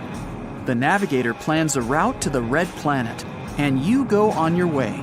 You're far from Earth's orbit, so you can get to Mars in several hours. You activate the autopilot and decide to take a little nap. It's 2048. The world's population has exceeded 20 billion people. There's too little space on Earth. Humanity is not ready to colonize other planets yet. So scientists and engineers from all countries start building huge space stations. This unloads the planet by more than 50%. The stations look like huge rings. They imitate the Earth's atmosphere, have artificial gravity and vegetation. People move to stations, but often return to Earth. Rockets fly between the planet and orbit, but such transport is expensive and inconvenient. Automakers make efforts at creating super reactive flying cars. Some years later, people slowly colonize the Moon and Mars. Now, getting to the red planet is as easy as getting to the neighboring city. Cars fly along certain routes that are similar to airways for planes. Engineers create special digital highways that can only be seen through the windshield. Of course, you can fly through space as you like, in any direction. But if you fly to a mall or the moon, you have to stick to the established digital route. You wake up and approach Mars. People almost don't live here because of the unfavorable atmosphere and difficult weather conditions. But Mars has the biggest service center for cars and the coolest amusement theme park in the solar system. To get there, people have to stand in a space traffic jam for hours. The dashboard shows you have some problems with the turbine. You put on a spacesuit, take a laser screwdriver, and get out of the car. You're in zero gravity, flying up to the turbine and fixing the problem with the screwdriver. There are thousands of cars around you. People are yawning inside, listening to music, and watching movies. You get into the vehicle and slowly move on. The engine or turbine often fails in the middle of a space highway. When this happens, your car activates its emergency mode. The dashboard automatically sends a signal to the nearest repair team. You're just floating in space and waiting until the mechanics arrive. They tow the car to the nearest auto service. You have enough oxygen inside for a couple of days, and if you run out of it, you can ask for help on the internet. Good people flying by will stop and share their oxygen supplies with you. Finally, you get to the car service station. Mechanics install a new super jet engine for your car and repair the turbine. There's not much time left, and you promised your sister you wouldn't be late. You get into the car and leave the Martian orbit at full speed. The new engine runs silently and doesn't shake the car. You increase the speed and fly along an almost empty digital highway. On your way, you meet a lot of small satellites showing holographic ads. Fortunately, you have an ad blocker. You turn it on, and the space banners become invisible through your windshield. Finally, you see a small blue dot. This is Earth. At this moment, you remember that you need to feed your dog. You leave the route and fly to the moon. There you have a small cottage with a house, which you bought for a small price last year. People can't change the atmosphere of entire planets yet, but you can install a small dome and fill it with oxygen. Inside your dome, you've built a house, a swimming pool, and even a small vegetable garden. In the past, people went to the countryside to take a break from the city bustle. Now, everyone just buys houses on the moon. You fly through the dome, land on the white surface, and put food into a dog bowl. They're renovating your apartment on the space ring, so you live on the moon with your dog for a while. You can see other cars flying up into the neighboring domes. Some vehicles are elite supercars with a large gravity cushion and ultra-reactive engines. They can fly 10 times faster than the speed of sound and have artificial intelligence that can talk to the driver. There are also old, rusty space cars. Sometimes people attach a jet engine to an ordinary car and cover the body with a mix of copper, iron, and silver to travel over long distances in a cold vacuum. You can also see a lot of taxis in outer space. Sometimes, getting to the moon is cheaper than getting to the other end of some city on Earth. The reason is traffic jams on the Earth's roads. Also, there are a lot of flying buses in space. Every day, several flights depart on the Earth to Moon to Mars route. People are constantly building something on Mars. The huge car service and the amusement park are done. Now they're creating a scientific center there to study interstellar jumps. Of course, engineers need building materials for such construction projects. Several times a week, long trains fly from Earth to Mars along a separate space route. Initially, trains carried people, but they became unprofitable. It's much cheaper and faster to get to Mars by your own car or bus. Finally, you're leaving the moon and approaching the Earth. The dashboard signals you're out of fuel, so you decide to stop at a gas station. These stations are everywhere. They're fully automated, controlled by artificial intelligence. You're flying up to one of them. The fuel pump is automatically connected to your gas tank. The super-reactive engine consumes improved rocket fuel instead of gas. You transfer money to the station through the touch panel and fly away. Hundreds of digital space highways lead to Earth, and every road is filled with cars. Traffic jams again. There are security checkpoints in the upper layers of the atmosphere. Customs services check documents and car trunks. While standing in traffic, you're watching garbage trucks. A lot of space debris is floating around. Slow-flying trucks controlled by artificial intelligence collect garbage in huge containers. Then, they fly away from Earth's orbit and unhook the containers. These garbage cans have little turbines that let containers fly far beyond our solar system. Then, they heat up and burn all the garbage from the inside. Finally, you pass all the checkpoints and fly into the middle layers of the atmosphere. Our planet looks like a huge cyberpunk world, but only lighter and more beautiful. Huge cars disperse the clouds to improve visibility. Firefighter flying ships are coming to one of the stations where a fire started. You encounter hundreds of gas stations, air hotels, cinemas, and shopping malls in the sky before you reach the ground. You're approaching a parking building. This is an 80-story skyscraper filled with cars. People leave their vehicles and use elevators to go down. Fortunately, there's a place near your sister's house where you can park your car. You land, put your hand on the passenger seat to take the gift, and oh no! It looks like you left it on the moon. Millions of years ago, there were seas and oceans where deserts are today.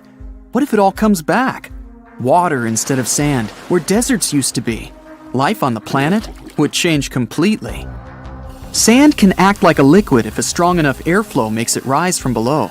The air reduces friction between sand particles, making more space. The particles begin to move freely, as if they're in a liquid. If a huge vent suddenly opened under the Earth's crust, blowing air from beneath, then perhaps the entire landscape would begin to sink like being in quicksand. Such monuments as the Egyptian pyramids or the Sphinx would sink under the ground. Huge cities built on sand would disappear. The Sahara Desert would resemble one bubbling cauldron. Camel caravans would simply fall down. But don't worry, the animals wouldn't get hurt. Liquid sand is filled with oxygen, so they'd be able to swim in it. But what if sand turned into water instead of just a liquid version of itself? If this happened quickly and unexpectedly, then disasters would occur on all the beaches of the world. Imagine you're sunbathing on an air mattress on a sandy beach of a seaside resort. You're wearing sunglasses, the sea waves are tickling your heels, gulls are squawking overhead, and you have iced tea in your hands. A perfect holiday. But then, you feel your mattress moving. A wave hits you. You take off your glasses and find yourself in the middle of the sea. The entire beach has turned into water. It reaches way up to the road where cars drive and houses stand. You help people who were sunbathing nearby to climb on the mattress. You swim to the new shore, head home, turn on the TV, and see this is happening all over the world. Hundreds of thousands of beaches are flooded. Water overflows city streets and houses. People are scared. Some leave their homes, while others take surfboards and ride the waves. And while part of the world is trying to cope with a global flood of sandy shores, a fifth ocean is being formed at the same time. You get on a plane and fly over the largest sandy desert on the planet.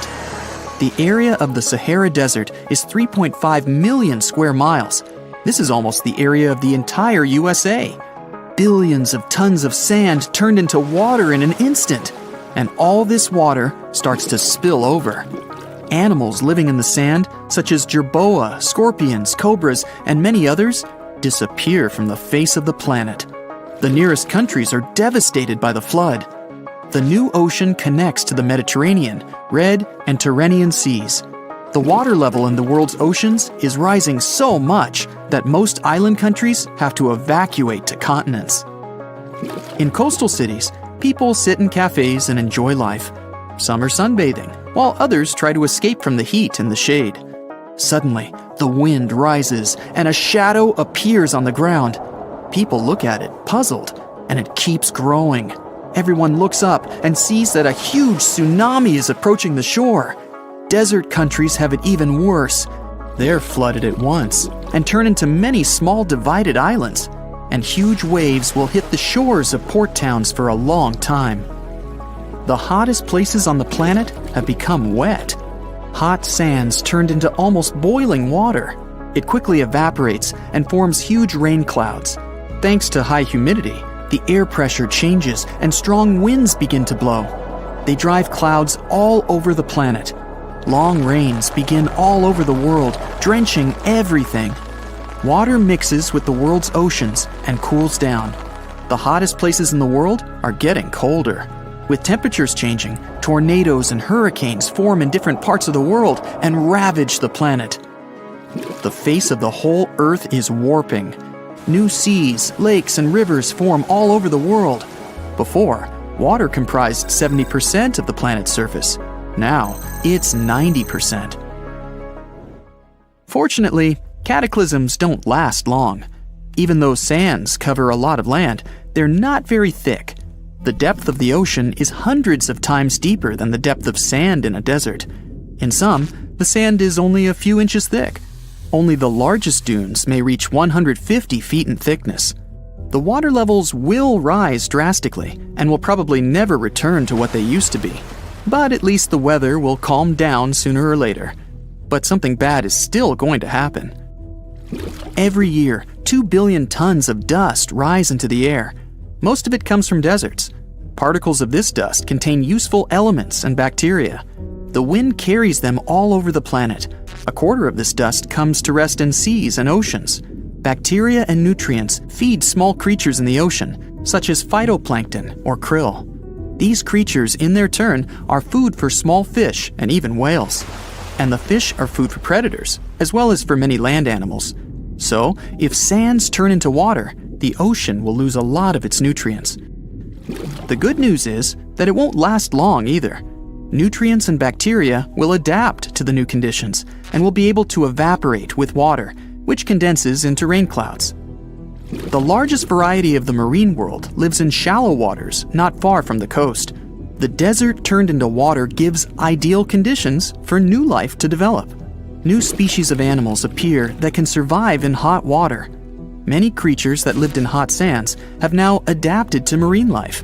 Camels have learned to swim, and small reptiles can hold their breath underwater for a long time. Thanks to hot weather and shallowness, a huge amount of seaweed grows on the bottom that can withstand high temperatures. The new ocean now resembles a multicolored garden of marine plants. People are also trying to adapt. They build towns on massive wooden structures right on the water and attach them to the bottom with long chains. Fishing has become the main source of food for all humankind. Cars have become obsolete. Everyone wants boats. Famous expensive car brands now design luxury yachts and ships. Also, everyone learns to swim, and every resident of sea cities is an excellent swimmer. All the new water was fresh until it mixed with the sea and gained its saltiness. People have created special filters that turn this water fresh. Global stocks are increasing. There are almost no places left in the world where people don't have enough water. But what if our situation became stranger still, and all the sand on the planet, not only on beaches and in deserts, turned into liquid? All hourglasses in the world would accelerate because the water flows much faster than sand. Sand is also used for all types of construction works. They use it in the production of concrete and to lay a strong foundation. It would be impossible to create bricks and clay without sand. Almost all houses, not counting wooden ones, would simply fall apart. But wooden houses could just rot because of the high humidity levels. Sand is used for glass. Production of mirrors, windows, and light bulbs would be greatly reduced.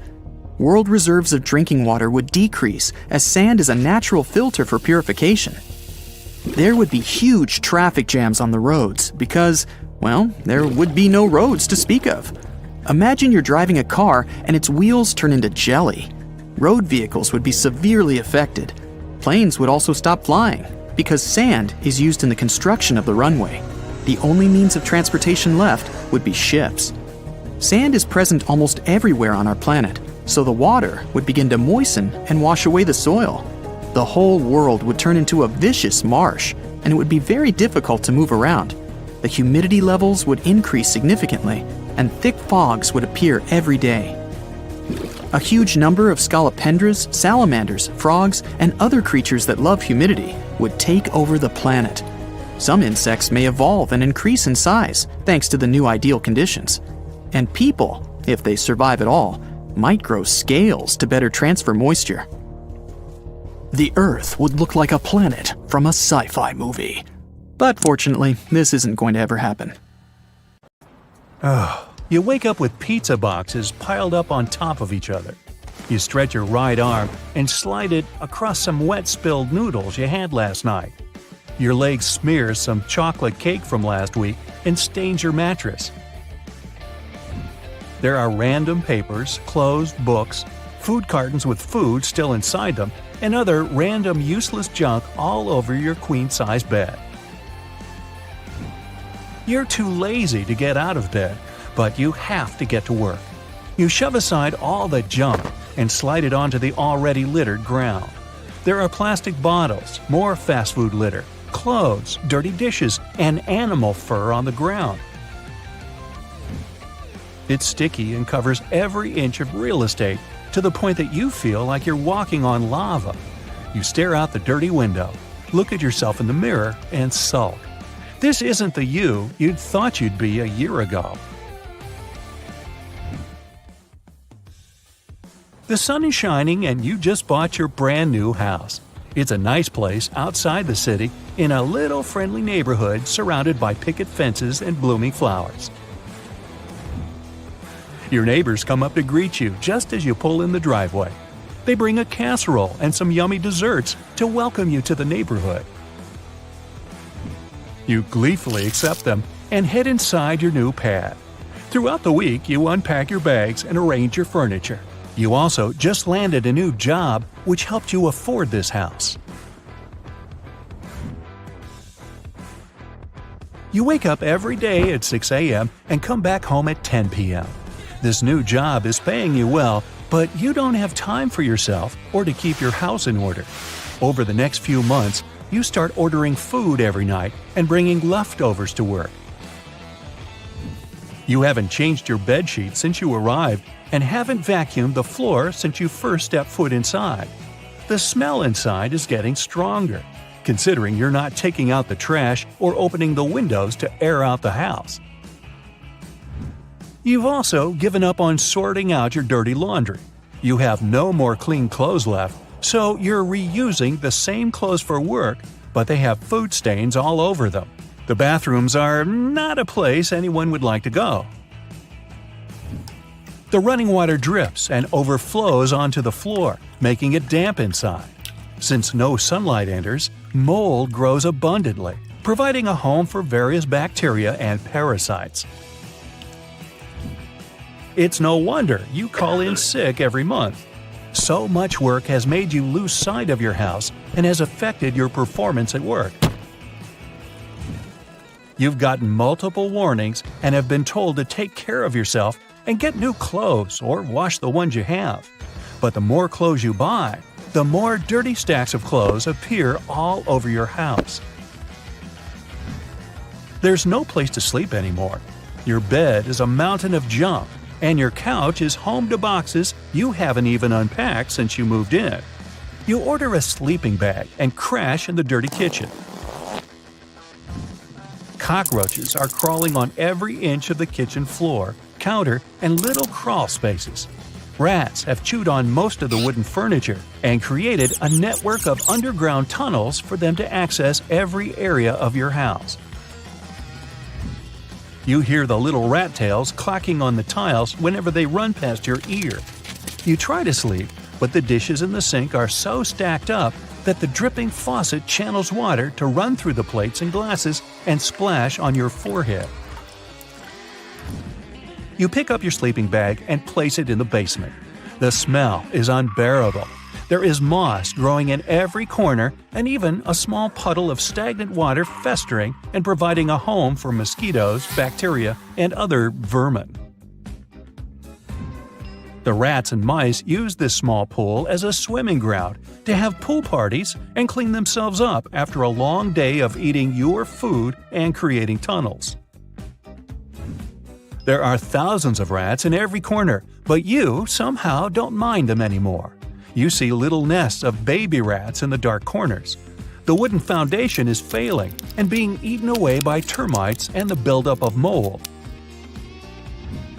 You wake the next day with rat footprints all over your body and go to work only to be kicked out and sent back home to clean yourself up. You try to shower, but the pipes are clogged and only a few drops of dirty water land on your body. You go to the backyard that has a dirt-filled patch where you were supposed to build a swimming pool, but didn't have time to follow up on it. You lay your sleeping bag on the dirt and try to find a garden hose to clean yourself. But rats have gnawed through the plastic, so it can't spray properly. Either way, you rinse yourself with water and try to dry yourself with some garbage bags, since you can't find your towels in the sea of trash. You go back inside to watch TV, which surprisingly still works.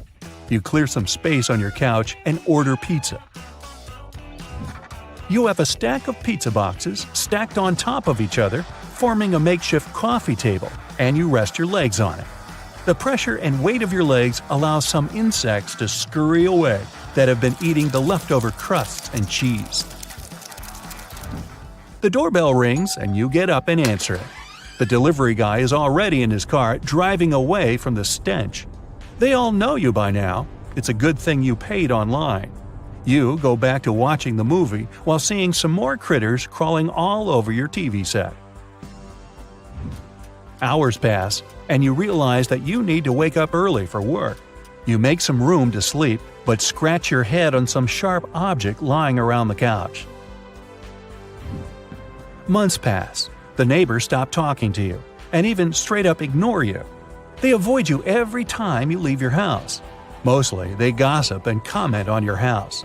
All the pests that came from your house are spreading throughout the neighborhood. Pest control cars are driving in and out of the neighborhood, visiting a new house every day. Flies and maggots have settled your house to the point that it's impossible to walk around and not have some flies circling your face. Anyone who drives by the neighborhood knows that your house is the source of the infestation. Many more months pass, and your house is unrecognizable. It's impossible to see the floor, and the walls have scratches all over them. Rats have taken over and nibbled on just about everything. They've become your new friends when eating and even finish some leftovers for you. The basement is completely flooded and the water is leaking out to the main road. Other creatures have sought shelter in your home, including stray cats and dogs, raccoons, possums, and even bats. You have broken glass all over the floor from the busted light bulbs, and your mattress has holes all over it. You wake up with pizza boxes stacked all over you, and then look at the mirror. It's your 1-year anniversary of moving in, and this isn't the life you imagined. Out the window, you see your neighbors selling their homes, with some already gone, including the one who welcomed you when you first moved in. You turn around and, as if for the first time, you finally see that your house is such a mess. You spot a picture of yourself hanging on the wall. You put it there when you first moved in. You decide to fix your house and clean it all up.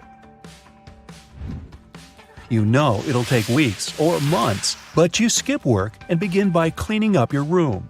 You get boxes of garbage bags and start stuffing trash inside. You buy 3 new vacuum cleaners and start collecting all the dust and debris that has collected over the past year. After a couple of hours, you have over 20 garbage bags outside your house waiting to be collected. The stains will need to be scrubbed away, and the destroyed furniture will need to be thrown out. After 2 months of hard work, you manage to get rid of all the trash you can find. It takes you another week to scrub the floors and walls and order new furniture to replace the broken, chewed-up ones. The biggest challenge is getting rid of the remaining pests and fixing the basement water problem. After making some phone calls, you get some pros to fix the water and get rid of the vermin. It takes you a total of 4 months to turn your place into a minty fresh pad to live in. Your garden is blooming, and you go back to work in fresh clothes with a wide smile. And you get to meet your new neighbors, who have heard all about you. Yep, you have some fences to mend, don't you? So, another crazy thing happened to me recently.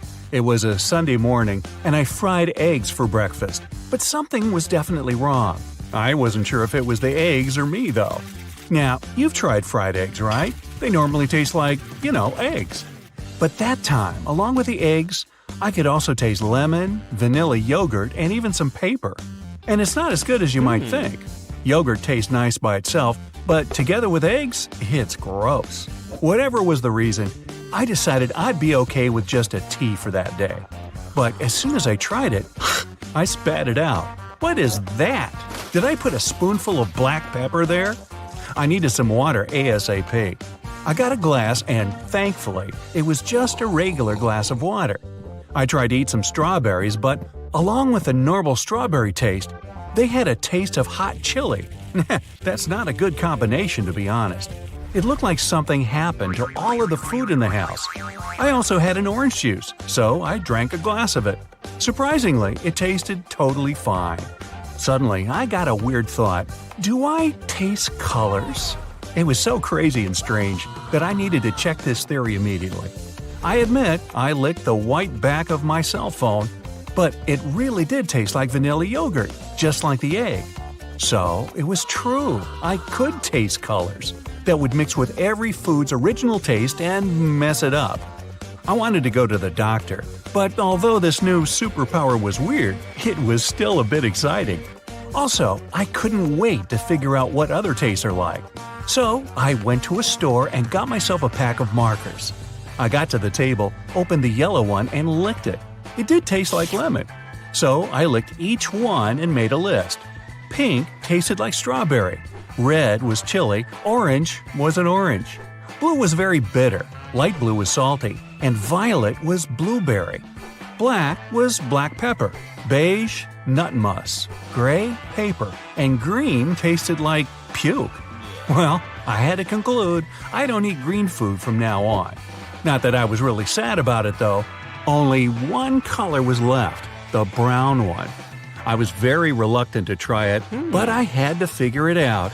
Whew, To my relief, it had the taste of coffee. Now, I don't like coffee, but it could be worse. I knew I had to go see my doctor, but I kind of wanted to live with this superpower for a while. It doesn't happen to you every day, you know. So I decided I'll go to the doctor tomorrow. And today, I had to learn how to live with this ability. I had to avoid putting in my mouth anything black, gray, blue, and green. Not only food, but the dishes and cutlery as well. And I had to figure out what food I can actually eat, because I didn't like strawberries that tasted like chili pepper. So I went to the store to get some transparent dishes. While walking, I was thinking about my menu for today. Orange juice works, strawberry, vanilla, and lemon yogurt too. I can make a fruit salad with mango, raspberries, grapes, banana, and yogurt. But that was all I could come up with. As I was thinking, I was biting my lip and found out it tasted like strawberry. In the store, it was pretty easy to find a transparent bowl, but spoons and forks were a problem. I think I went to every store in my city until I could finally find them. As soon as I got back home, I cut all the fruits and made a fruit salad. I hadn't eaten much that morning, as you remember. Honestly, it was the best salad ever. I saved some money because I didn't have to buy berries, oranges, and lemons, but the taste was there. As I was enjoying my meal, the phone rang. It was my grandma, and she invited me for dinner that evening. I tried to say I couldn't make it, but she wouldn't listen. Grandmas. You know, it's just impossible to skip when they want to feed you. So she said she didn't want to hear any excuses and that I had to be at her house by 6. This meant I couldn't wait until tomorrow. I had to go to the doctor right then and get rid of this superpower before my grandma made me eat puke and drink tea with black pepper. I checked the time. I had only 20 minutes before my doctor left, and the clinic was several blocks away. I finished my salad and ran out of the apartment. I got to the clinic just 5 minutes before it closed for the day and asked if my doctor could see me because I had an emergency. To my relief, he agreed. When I told him that I could taste colors, he looked at me puzzled and probably thought it was a stupid prank. Then I told him the whole story about the fried egg for breakfast and how I bought and tasted all the markers, that violet was blueberry and green was not an apple as he might have thought. That I spent hours trying to find a transparent spoon and fork. To be honest, in my head it sounded better and was making much more sense. The doctor was silent and kinda suspicious. He measured my temperature, my blood pressure, and looked at my mouth. "So, you've been eating markers," he smiled. Oops, I guess my tongue was the color of a rainbow. Well, that really doesn't sound normal for a grown-up. The doctor obviously didn't believe me, so he just let me go, recommending a good night's sleep. So, I guess I was stuck with it, and I had to go to Grandma's. Unfortunately, there was no way she'd feed me strawberry yogurt for dinner. I got home to get my new cutlery, so at least I didn't have to taste paper when eating with my grandma's gray metal fork. I had another couple of hours, so I did some Googling, but still couldn't find any solution or even research on my condition. I thought that maybe I could wash it off, so I drank a gallon of water. But it didn't help, so I went to Grandma's place feeling doomed. Plus, I really needed to go. She was happy to see me and announced that she had my favorite broccoli pancakes for me. Yeah, maybe yesterday they had been my favorite, but definitely not anymore. I tried to say I'm not hungry and I could just drink some orange juice, but of course, she wouldn't listen. She gave me a plate with 5 pancakes and a cup of black tea. Suddenly, I got an idea of how I could get rid of at least the pepper taste. If I put a piece of lemon in the tea, I'll get brown. Therefore, I'll have a coffee tea instead of a pepper tea. I was lucky. My grandma did have the lemon, so the tea problem was solved. But the worst part was the pancakes, and my grandma was looking at me all excited and pleased. I had to eat. I was trying hard to control my facial expression and look very happy, as if I was eating the best food on the planet, even though it was the most terrible meal in my life. And yes, I was drinking a lot of my coffee tea. Well, 3 cups. But when I finished and thanked my grandma, she was so happy that I understood eating puke was worth it. Turned out my grandma actually had a vanilla yogurt. So I ate all she had to get rid of the taste I still had in my mouth after the pancakes. On my way home, biting my strawberry lip, I was thinking, I had to come up with a plan on how to get rid of this ability, but I couldn't think of anything. So as soon as I got home, I just went to sleep, even though it was only 9 p.m. I slept for 11 hours, and the next morning, I made myself a fruit salad with yogurt. Again. I guess from then on, it was my dish for the rest of my life. I was eating it with my transparent fork and watching a TV show, when I suddenly realized I couldn't taste any lemon there, and no orange as well. I bit my lip, and it didn't have a taste anymore. With my hand shaking, I opened the fridge to get my strawberries. I ate one, and it tasted like a regular normal strawberry. No chili pepper. Everything was back to normal like it never happened. But I swear it did. Really? One day, all the crabs disappeared. People searched in the seas, oceans, lakes, rivers, rainforests. Not a single live crab. Only old shells. Crabs shed or molt several times during their life. Their body keeps growing, but their shell doesn't. So they throw off their old suit and hide. They sit there in silence until their new one grows. But why did every single crab molt on the same day? Where are they hiding? 6 months later, "Sweet," says an old fisherman, and pulls on his fishing rod. He's out on his boat catching fish in the Atlantic. The rod hasn't moved for an hour, but now it's latched onto something big. The fisherman pulls the rod with all his strength. Then the joy on his face turns to fear. A giant crab claw shoots out of the water and snips the fishing line. A second claw appears and crushes the boat in half with one pinch. Just then, a cargo ship sails by and scares the monster away. Some sailors pull the fisherman on deck, and he looks down overboard. A huge crab the size of a car is swimming around. Its claw shoots out again and grabs onto the ship's metal hull. The screeching of metal is insane. The captain signals full speed ahead, and with a jolt, the crab's colossal claw comes loose. The ship sails to the shore on a low and mysterious tide. There's a strange vibration on shore. The sand begins to sink in on itself and form funnels. Humongous crabs crawl out. There are hundreds, thousands of them, and they're all heading for the water. Panic strikes, and people scream and run inland. While they flee, some people video the madness. It goes viral. But they're not alone. People everywhere are coming face to face with these monsters. No one knows what's going on. Crabs dig burrows when they molt. Deep down in the sand, they're protected from predators and bad weather. This time, something weird happened. They hid way deeper than ever before, so they had more time to grow.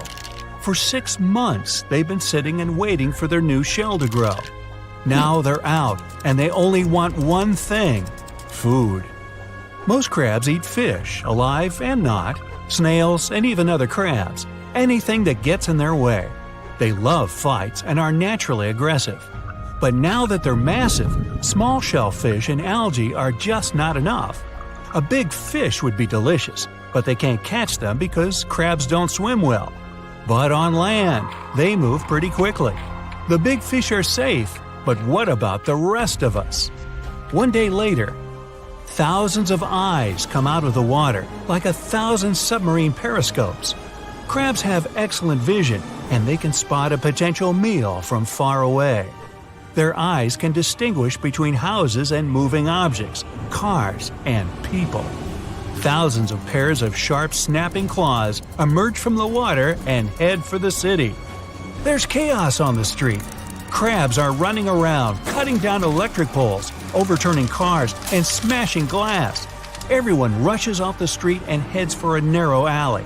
A crab cuts off their escape. It eyes its prey, but it looks like the alley's too narrow. Phew, the people are safe. Not. The crab turns sideways and squeezes into the alley. It's hungry, and it starts snapping its claws. They're blocked in on all sides. The crabs are everywhere. The only way is up. People scramble up the fire escape to the roof. The crabs try to follow, but everything they grab onto, trees, even the metal fire escape, crunches under their enormous weight. The crabs are left looking up, hungry. Up on the roof, people watch as crabs destroy their city. Humans hunker down in their homes, but that doesn't stop the crabs. They break down doors and walls. Everyone gathers on the roofs, looking up to the sky for help. Helicopters finally arrive and evacuate the city. Huge crabs bring huge problems to Christmas Island. It's in the waters between Indonesia and Australia. The islanders pack their bags, drive to the pier, and leave the island. They're pretty scared, but also a bit confused. Once the last human's gone, the island gets quiet, but there still aren't any crabs. What's going on? The sky is overcast, and it starts to rain heavily. As soon as the first drop hits the ground, a tiny vibration shoots across the land. The rainforest in the middle of the island starts to change shape. Trees fall and the earth shakes. But this is not an earthquake. It's worse. Giant red crabs poke their heads out. Not hundreds, not thousands, but tens of millions. These crabs migrate every year from the rainforest to the coast of the Indian Ocean to breed. Even at normal size, the crabs cover the roads. They look like a long red river. The migration lasts about 3 weeks. But now that these crabs are so big, they cover almost half the island. They demolish trees, cars, houses, everything in their path. Then, just like that, they disappear into the Indian Ocean. It looks like a typhoon swept over the whole island. Crab hunters appear all over the world. They trap the monsters and tame them. But no, people don't use crabs as pets. They sit on them and joust. In the Middle Ages, 2 knights with spears would ride on horseback and charge at each other. Now there are crab tournaments. Supersized crabs instead of horses, and claws instead of spears. The strongest crabs live on the tropical islands in the Indian and Pacific Oceans. Coconut crabs. They don't need much water, they mostly live in forests, and their claws are the strongest of any crab. The only thing that comes close is the awesome power of an alligator bite. Try to split a coconut. You'll need a hammer, maybe some other tools. These crabs do it with their claws, and that's when they were regular size. Now they can chop a palm tree in 2 without breaking a sweat. But there is some good news out there. Japan is home to some useful crabs, spider crabs, the largest in the world. Their normal size is about 12 feet from claw to claw, about the length of a car. Their long legs make them look like spiders. There's not a lot of animals out there who would want to go up against such a large crab. These new spider crabs are 5 stories tall, and they take steps 10 feet long. The really cool thing is that these crabs can live up to 100 years. Even better, they're not aggressive. These big, friendly giants mostly eat plants, and they're tame to ride, kind of like riding an epic-sized camel. Now that crabs don't have any competitors or enemies, their population starts to explode. They take over the planet. Humans are helpless. Their strong shells protect them from danger, and their sharp claws mean business. Cities put up gargantuan walls to protect themselves, and scientists try desperately to figure out a solution. Crabs don't only live near the shore, they live in forests, rivers, lakes, almost anywhere there's moisture. It's hard enough to fend off one giant crab, let alone hundreds. People start to head for the safety of large, dry deserts. It's hard to survive. Humans need food and water, just like the huge crabs. Crabs are taking over everything. Humans don't have the resources to stop them.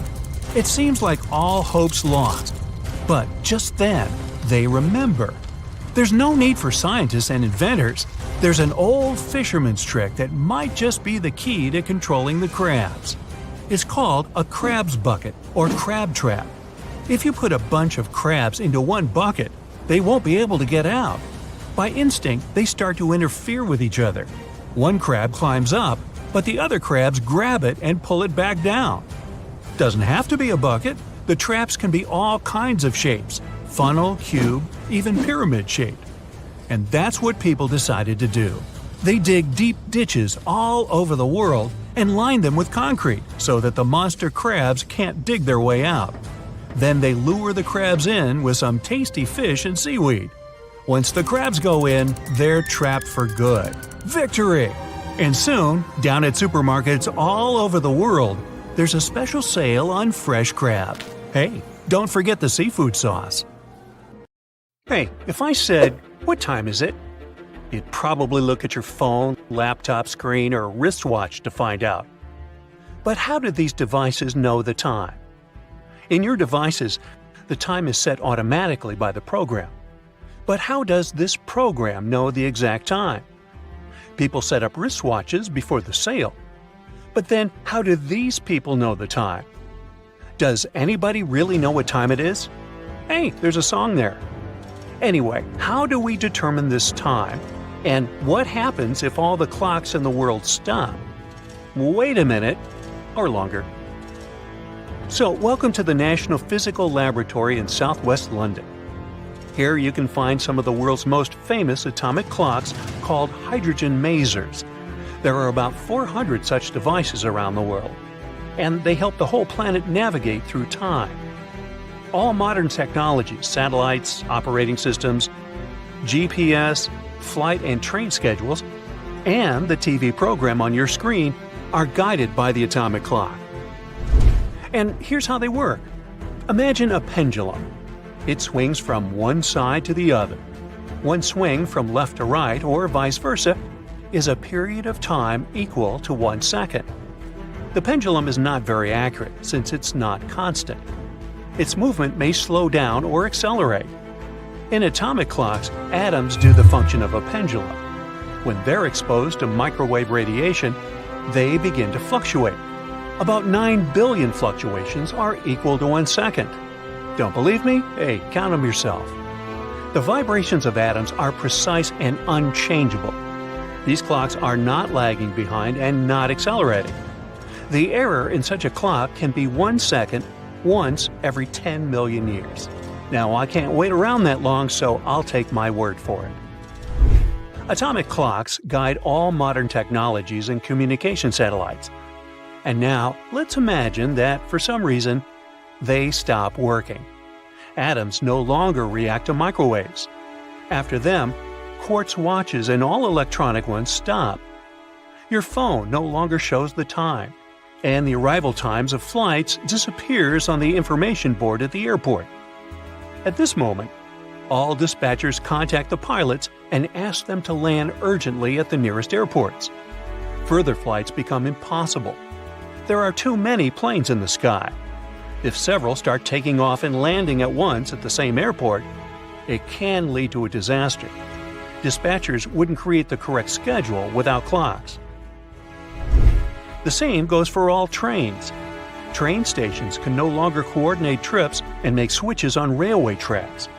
This system is too complex and can only work with a precise time.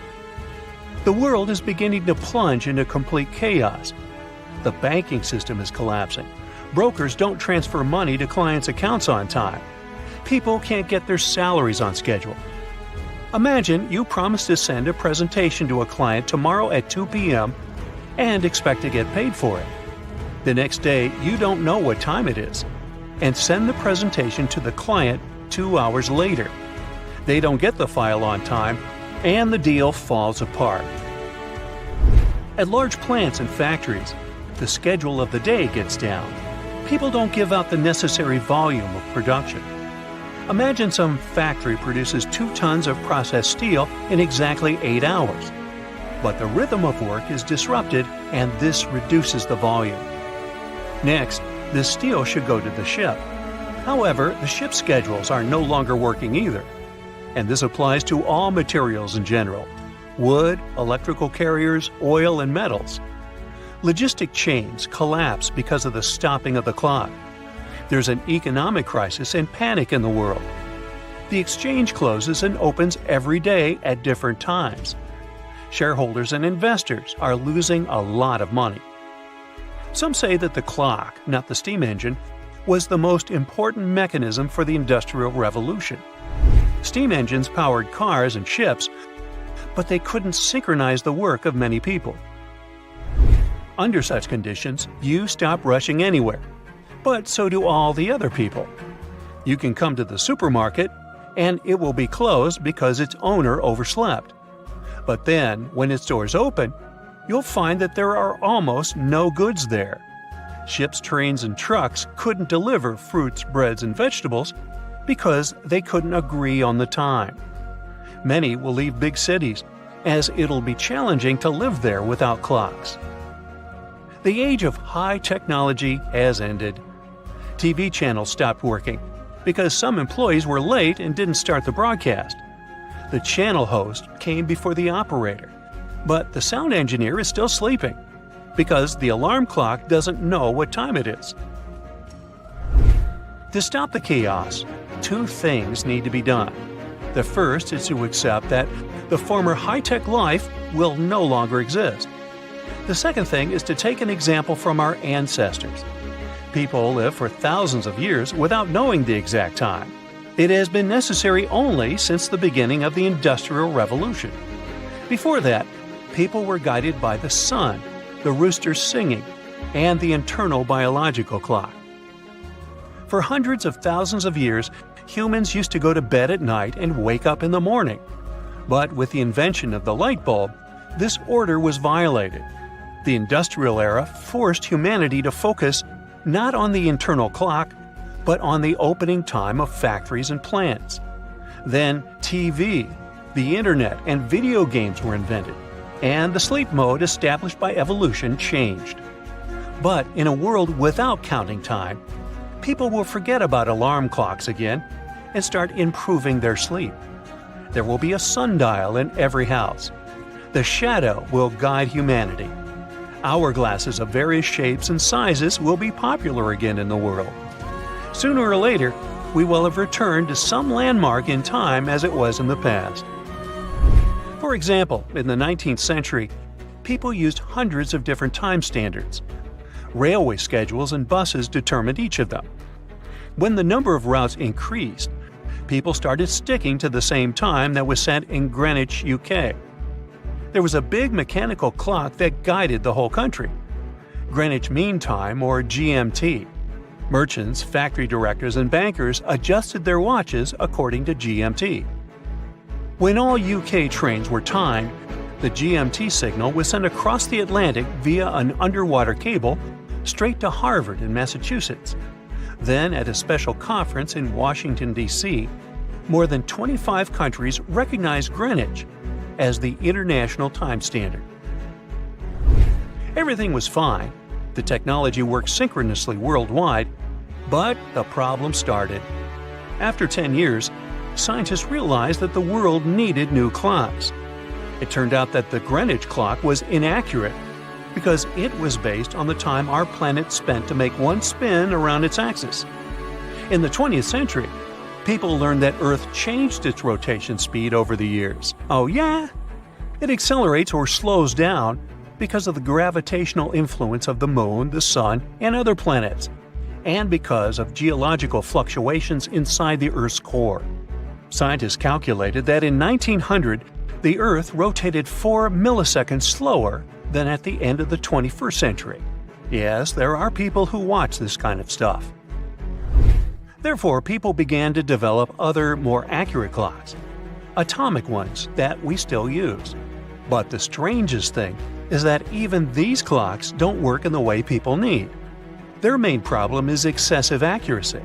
Earth doesn't constantly rotate the same way, so workers sometimes add additional seconds to the atomic clock or subtract them.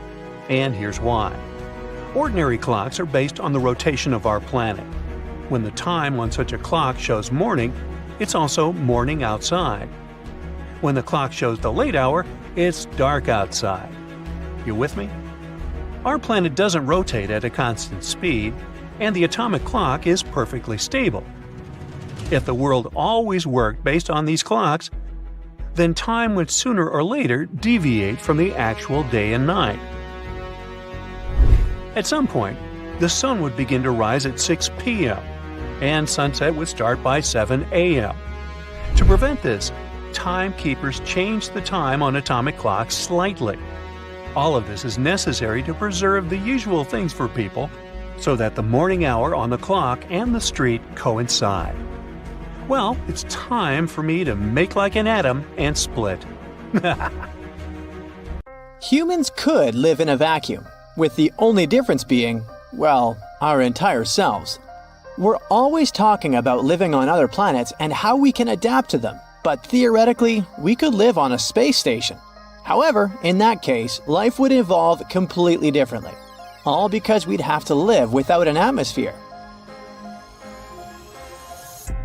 What do we humans need to adapt to living in a vacuum? Dougal-Dixon created this cool concept in his book, creatures known as vacuumorphs, designed to survive in space. They're kinda like humans, but not really. First, in space with no air at all, it's all about pressure. There's a thing called atmospheric pressure. In simple words, how much does the atmosphere press on our shoulders? How heavy it weighs. Humans are used to living at sea level where there's a lot of pressure from the air around us. But in space, there's none. This would be tough for our bodies. Astronauts have their suits to handle such dramatic change, which means most likely we'd have to get a hard shell guarding our insides, like robots, beetles, or certain marine animals that can handle different levels of depth. Having a shell of some kind also helps to control the movement of atoms both coming in and leaving the body. These unique beings from Dixon's book, Homo caelestes, have crustacean-like features. You can see that they have this shield we discussed. They're built to withstand the challenges of orbit and the vacuum. They breathe with 3 lungs, have stubby limbs for grabbing onto spaceships, and sealed eyes to shield them from harsh conditions. These little guys also need unique organs to handle oxygen and waste. Unfortunately, they can't reproduce. Despite their incredible adaptability, vacuumorphs are sterile and have a limited lifespan. We know from movies that outer space is extremely scary. It's freezing cold, dangerous radiation, and no air at all. If you're out there, your blood boils or you simply freeze instantly. But despite all that, humans could survive in outer space for a while. Imagine you're suddenly thrown out of your spaceship. In movies, that would mean instant departure from the life station. But in real life, it's not as instant as Hollywood makes it seem. Scientists have done questionable experiments and had accidents with humans. There was an astronaut who had his spacesuit accidentally depressurized.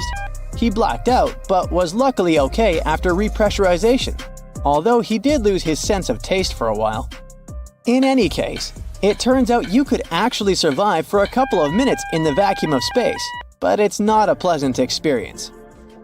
When you're in space without a suit, the lack of pressure makes air in your lungs expand, which is really bad if you're holding your breath.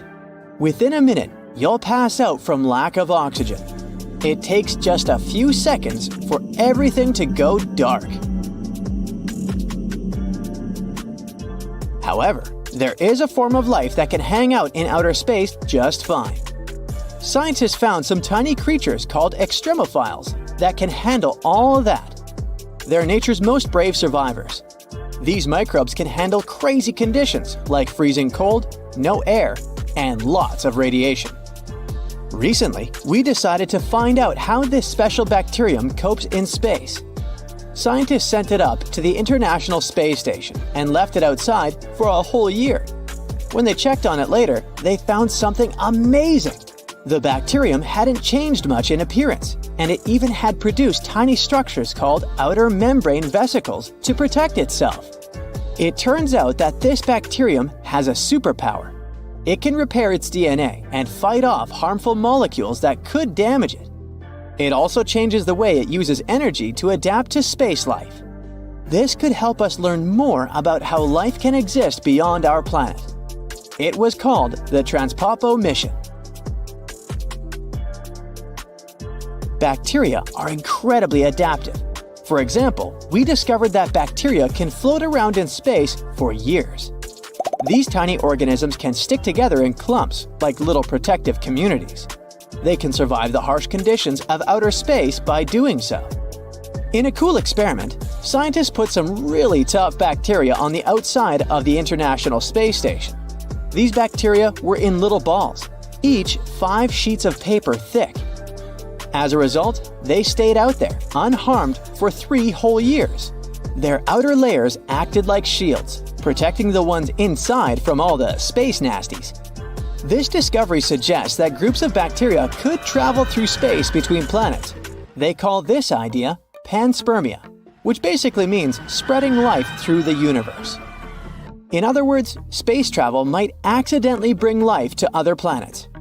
So if we found microbial life on Mars, for example, that could even signify that it had arrived there from somewhere. All this means that some microbes could survive in outer space. With more complex creatures like animals, however, things get harder. The most important thing for sustaining life is energy. Everything else is a nice addition, but without energy, we wouldn't get anywhere. Life also needs a lot of chemicals mixed in a liquid for a long time and in a big space station to function. If there's not enough pressure, the liquid evaporates. Vacuum means there's hardly any pressure at all. Life evolving inside an asteroid or moon that lacks atmosphere might be possible. Life adapting to space is possible. Hypothetically, these space-living beings could be made of gas, sentient clouds floating around. They could also be made of pure energy, invisible but able to communicate through their energy levels. Or some giants with their own atmosphere, like Earth, with smaller creatures living on them. But all this is extremely unlikely, so the chances that life will evolve in outer space by itself are super low. Now, imagine if, instead of space, we were talking about a planet covered in a tough, non-breathable layer around it. Surprisingly, even if there's no air on the planet, there are still some chances that life could evolve. At least if there are some signs of water. Deep below the surface, there could be rivers warmed by special vents spewing out minerals. Life could start there, away from the surface where it's safe from drying up. Breathing is just one way we get energy, but there are other options. For example, sunlight. Think about the moon's surface. There's no air there, but we could still use solar power to survive. However, we're deep underground. With limited access to sunlight, these creatures would have to evolve ingenious ways to harness alternative energy sources. Some of them could possess photosynthetic capabilities, using specialized pigments to harness even the faintest traces of light filtering through the planet's crust. Others could form symbiotic relationships with certain bacteria that could help them receive energy from minerals and organic compounds in the rivers. Deep below the planet's surface, the rivers aren't just sources of water. They're rich in nutrients vital for a sustaining life. These rivers flow through vast underground networks, creating pockets of habitable environments where life thrives. These creatures could eat solid minerals and develop shells to keep their insides moist. They'd have to evolve unique biological features to survive in their harsh surroundings. For example, some species might develop bioluminescence to navigate the dark underground tunnels. Others could adapt sensory organs capable of detecting subtle changes in the environment, helping them locate sources of nutrients and avoid danger, kind of like moles. These ecosystems would operate on a delicate balance of nutrient cycling. Microorganisms would break down organic matter and release essential nutrients into the rivers. This, in turn, could help plants evolve, and plants could become food for larger creatures, and so on. And then, who knows what could happen over millennia?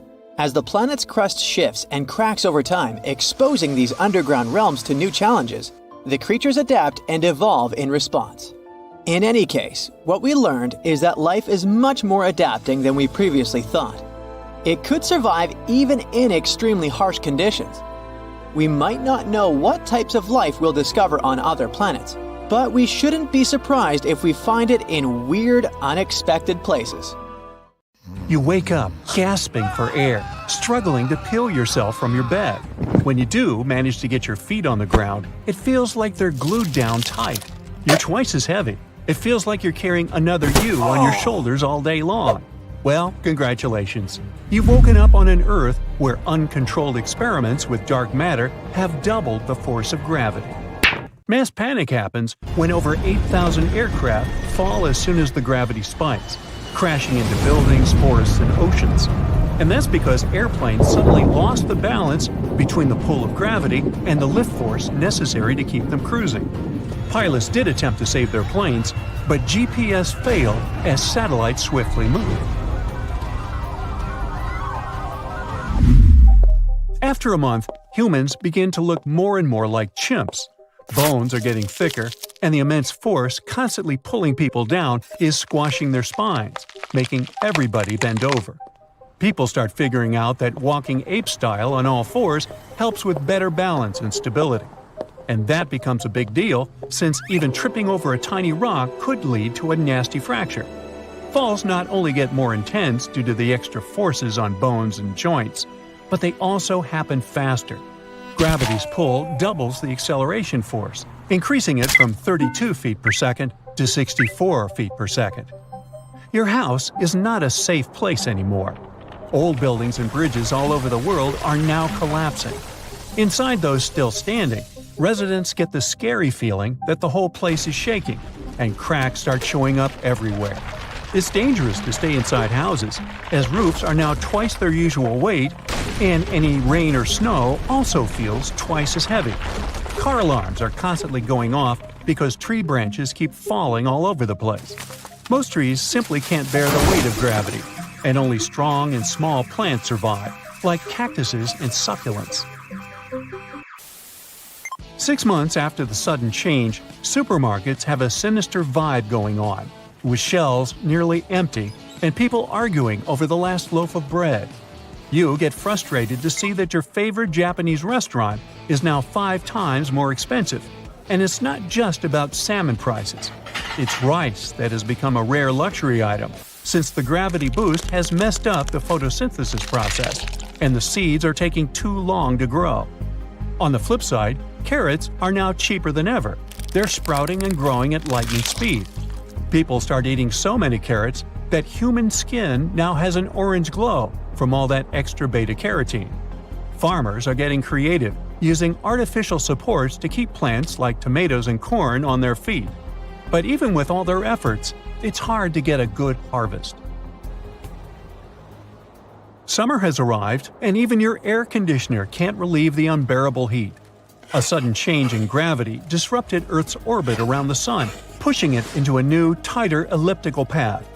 Earth now passes much closer to the Sun than it used to, making your sunscreen simply surrender. The Moon's orbit has also had some dramatic changes, leading to more dangerous and extreme tide patterns. High tides are now higher and low tides are lower. This shift has also triggered widespread volcanic eruptions and earthquakes on an unprecedented scale. Earth's crust starts to rupture across vast areas, unleashing planet-wide lava flows so intense that living on Venus begins to sound like a pretty good idea. 5 years later, people notice that puppies are begging for food twice as much, but they are taking more time to grow. Breeds like beagles look thinner and their leg bones are getting heavier. Even insects, such as locusts, now have thicker hind legs to keep those jumps going. Sea creatures are being crushed by the much greater weight of the water around them. It's not a big deal for animals used to deep ocean pressures, like the anglerfish, but crabs and lobsters are really struggling since they live in shallow waters. Sloths and monkeys develop a stronger grip so they won't fall off trees. For carnivorous animals living in jungles or savannas, life is a real challenge because any animal the size of a wolf or bigger can't run without breaking a leg. Large predators like lionesses are starving because they can't move fast enough to catch their prey. Tall trees like palms and pines also go through evolutionary changes. They get beefier trunks and only grow about half as tall as usual. This way, water and nutrients can travel from the ground up to their leaves without struggling against gravity so badly. 10 years have passed since gravity increased. Airlines have finally made changes to prevent commercial flights from nosediving. The wings of airplanes are now longer. Pilots have learned to fly at altitudes twice as high, and flight speed has increased by 41%. To avoid people getting extremely nauseated and dizzy during takeoffs and landings, seats are now fully horizontal, like first-class bed-like setups, specially designed to minimize the nasty effects of gravity times 2. Flight attendants are trained to raise the seat at the passenger's feet after they pass out, so that blood can return to their head. The thing is, when gravity gets a power boost, it yanks your blood down to your feet and hands even more than usual, making your heart work extra hard to pump that blood around, especially to your head. 50 years have passed. Women in their 30s look like they are 60.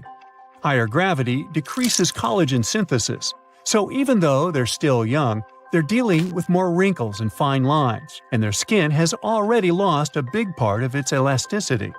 Wounds as small as a pimple pop or a paper cut also take much more time to heal. So people are excited about the creation of a Band-Aid made from fish skin from cod or tilapia that promotes local blood circulation and speeds up the healing process. People have also got used to wear exoskeletons made of titanium, which support and enhance the wearer's strength.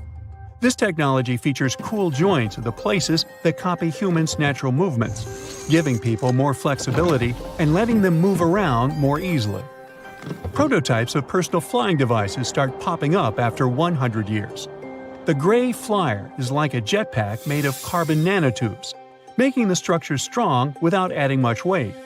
Instead of using fuel for propulsion, the device has these super thin but high-tech solar panels. Investors are still not sure if humans could fly long distances with it, but the Gray Flyer definitely can help people tackle tasks that have become almost impossible, like climbing a mountain or grabbing something from the attic. Things at the gym are pretty different too. The anti-gravity treadmill is a favorite among fitness enthusiasts because it uses air pressure to lift users, reducing the discomfort of gravity while running. People can also lift weights in booths when the gravity settings are customized. When training with G-force set at 3 or 4 times the new normal, muscles get stronger, making double gravity seem more bearable. However, the maximum set is 4.6, otherwise bones might crack. Over 500 years have passed. Thanks to these amazing technological creations, humans can now handle and establish colonies in other parts of the universe. A popular choice for family vacations is Kepler 452b, a planet about 60% larger than Earth, orbiting in the habitable zone of a sun-like star. Kids especially like that place, as oceans have been discovered and hotels have been built near rocky beaches. On the other hand, traveling to places in the universe with lighter gravity is like going to an oasis of tranquility. So Mars and the Moon have become known for amazing yoga retreats. With their gravitational forces much weaker, people can breathe more easily there and move around with more freedom.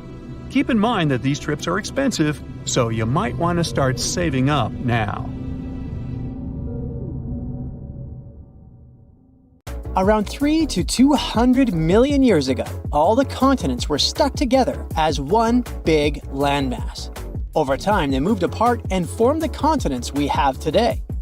That giant landmass was called Pangaea, and the Earth looked very different back then. Which begs the question, what would our life be like if that split never occurred? Well, let's find out. In simple words, tectonic plates are big chunks of the Earth's outer shell.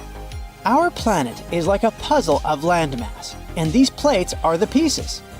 Since the Earth is so incredibly hot inside, its heat influences the rocky ground above the core. Slightly melted rocks start floating in the ocean of scorched magma. This movement creates the tectonic plates, and they're always moving, just really slowly, which is why we don't notice it. Their movement has been a fundamental force shaping the Earth's surface, climate, and the evolution of life over millions of years. For example, when two plates bump into each other, one might go under the other. Or they might slide past each other. Sometimes they pull apart. All these movements create things like earthquakes and volcanoes. And when plates push against each other, it can make the land go up, creating mountains. So, the big mountain ranges on Earth like the Himalayas formed because tectonic plates were pushing into each other. Now, here's the thing with Pangaea. In a supercontinent, all tectonic plates are united, and they don't really move. Well, at least not a lot like they do now. So if Pangaea remained intact for billions of years, everything in our world would look completely different. For example, we wouldn't have many mountain ranges anymore. No Alps, Himalayas, and Andes. What a nightmare that would be for ski lovers. But there's an upside to that too. No continental drift means much less disasters in our world. All our earthquakes, tsunamis, and volcanic eruptions would be much rarer and calmer, or might not occur at all. However, hurricanes would keep existing, and they could be crazy strong. With Pangaea being one huge lump of land, the rest of the world will be water stretching from the west to east. That's just a free water slide for a hurricane. Please feel free to build up in intensity without anything to bump into. So once it finally reaches us, prepare for Category 5 or even stronger hurricanes or tornadoes. They'd be regular visitors too. And if you decided to live in eastern Pangaea, yep, you're doomed. The way the continents are arranged also affects how the oceans move and the weather behaves. In Pangaea, the climate would be very different across the globe. The middle of our supercontinent would be super weird. Right in the center, we'd have a huge dry desert. But there would also be dense, cool rainforests along the borders of this desert. Why? Because Pangaea is so massive and rain from the ocean wouldn't reach far enough inland, so it would be stacking up around the edge. This would make some parts of the land not so great for anything. Rain and water would wear down the land, flattening hills and carrying away soil over a long time. Eventually, Pangaea might even shrink and disappear underwater. Closer to the edges of Pangaea, the weather might be more mild or tropical. Up north, it would be warmer than it is now. And finally, we'd have some understanding of seasons, but we'd have no idea that it becomes harder for you to breathe as you go higher. So, how would all this affect living things? Well, bad.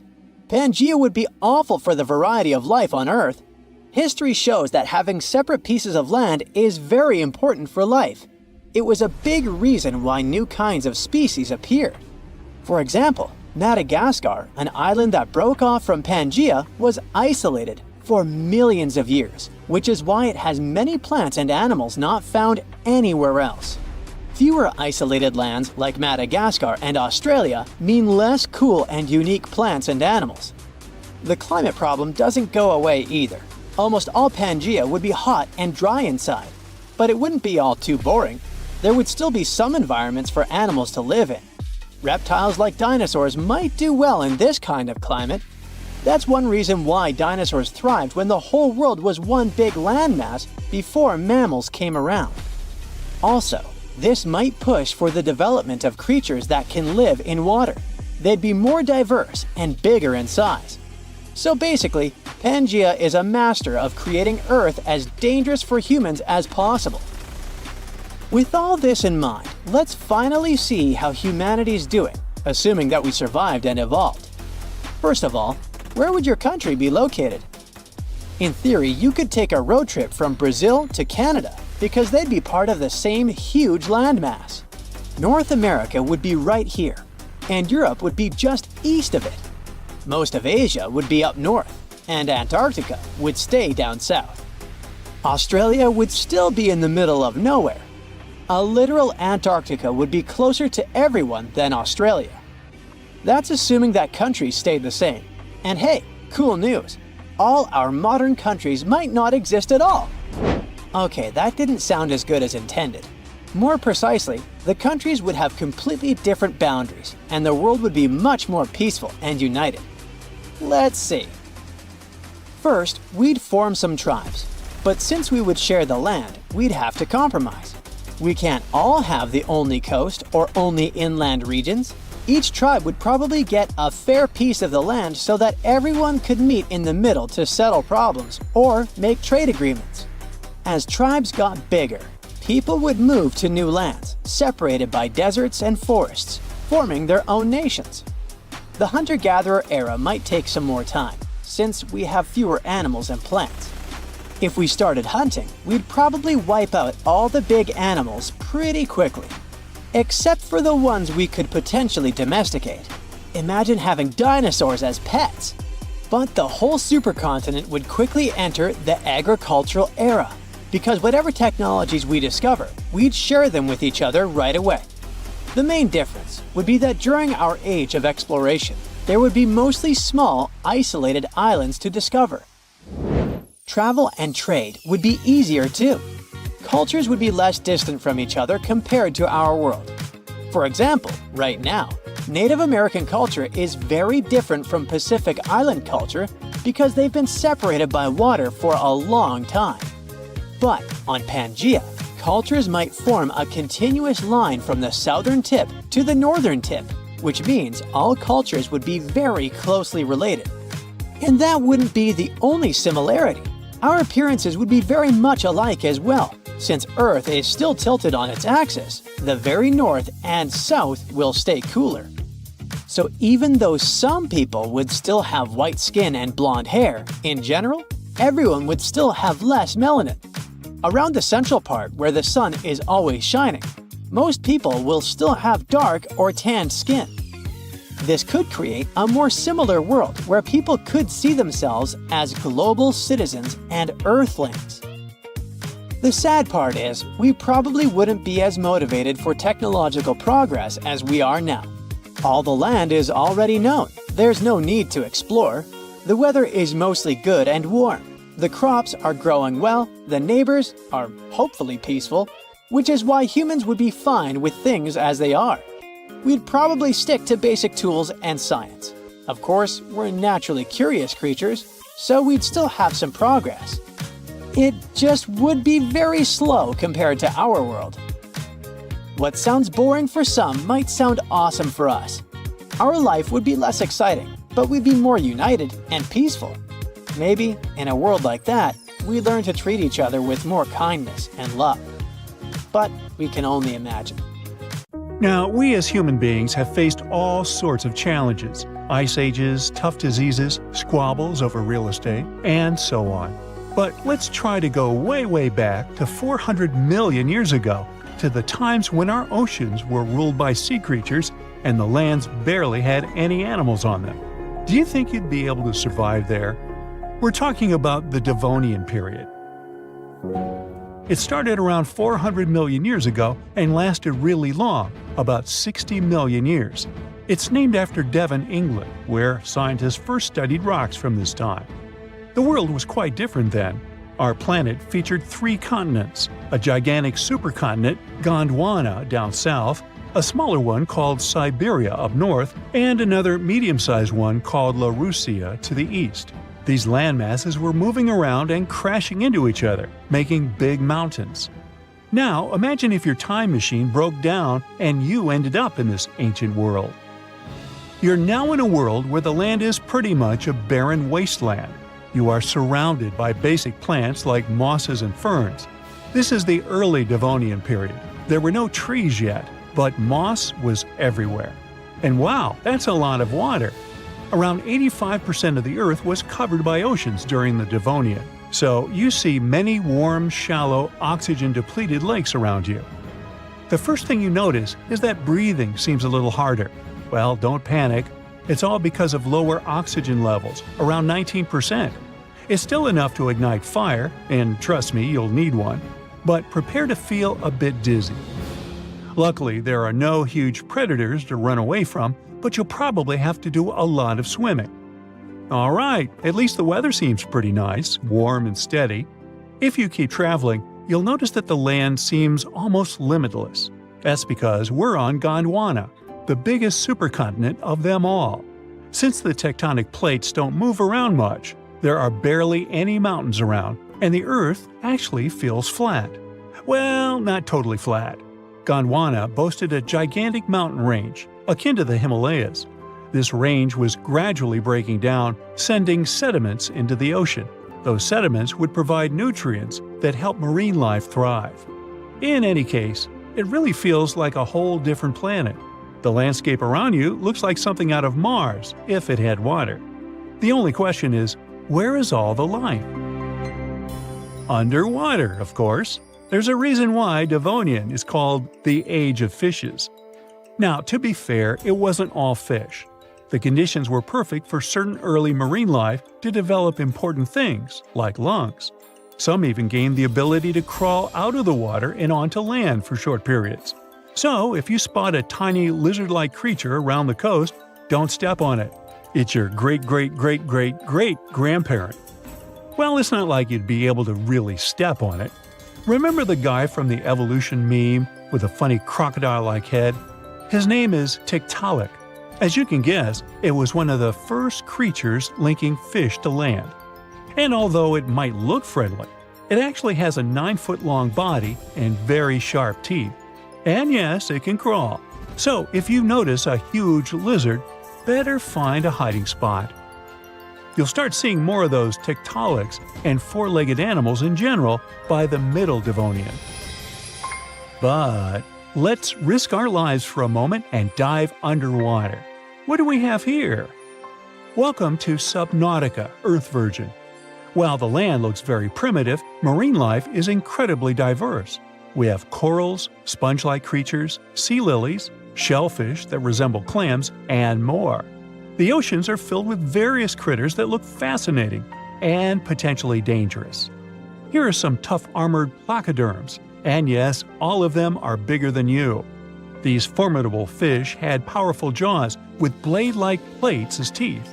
They started as tiny guys who munched on mollusks, but as time went on, some turned into massive fish-slicing monsters, reaching up to 33 feet in length. The biggest of them was Heterosteus with their scary-looking eyes. This other guy, whose name Titanichthys, with its mouth always ready to swallow you, and the largest one, Dunkley Osteus. Oh, those are $5 names, huh? And here are some smaller guys. These are the shark ancestors, the cartilaginous fish. They had small, rough scales, fixed fins, and sharp, replaceable teeth. And finally, there are tiny ancestors of our normal modern sea creatures, bony fish. They're nice and pretty harmless. They were covered in scales and equipped with maneuverable fins. You know what? I think you can cook this one. So the question is, how do you cook it? There are no trees for fuel around, not until the Middle Devonian at least. So you'd have to scrounge up some super dry moss and get to work rubbing rocks together. Fortunately, the warmth of the climate would save you from freezing at night. But since there's not much stuff to burn, you might be better off sticking to a raw diet of mollusks and other early arthropods. In this world of basic plant life on land and a huge ocean around, getting food and resources would be quite tough for you. Perhaps you could stick to fishing or collecting stuff from the sea.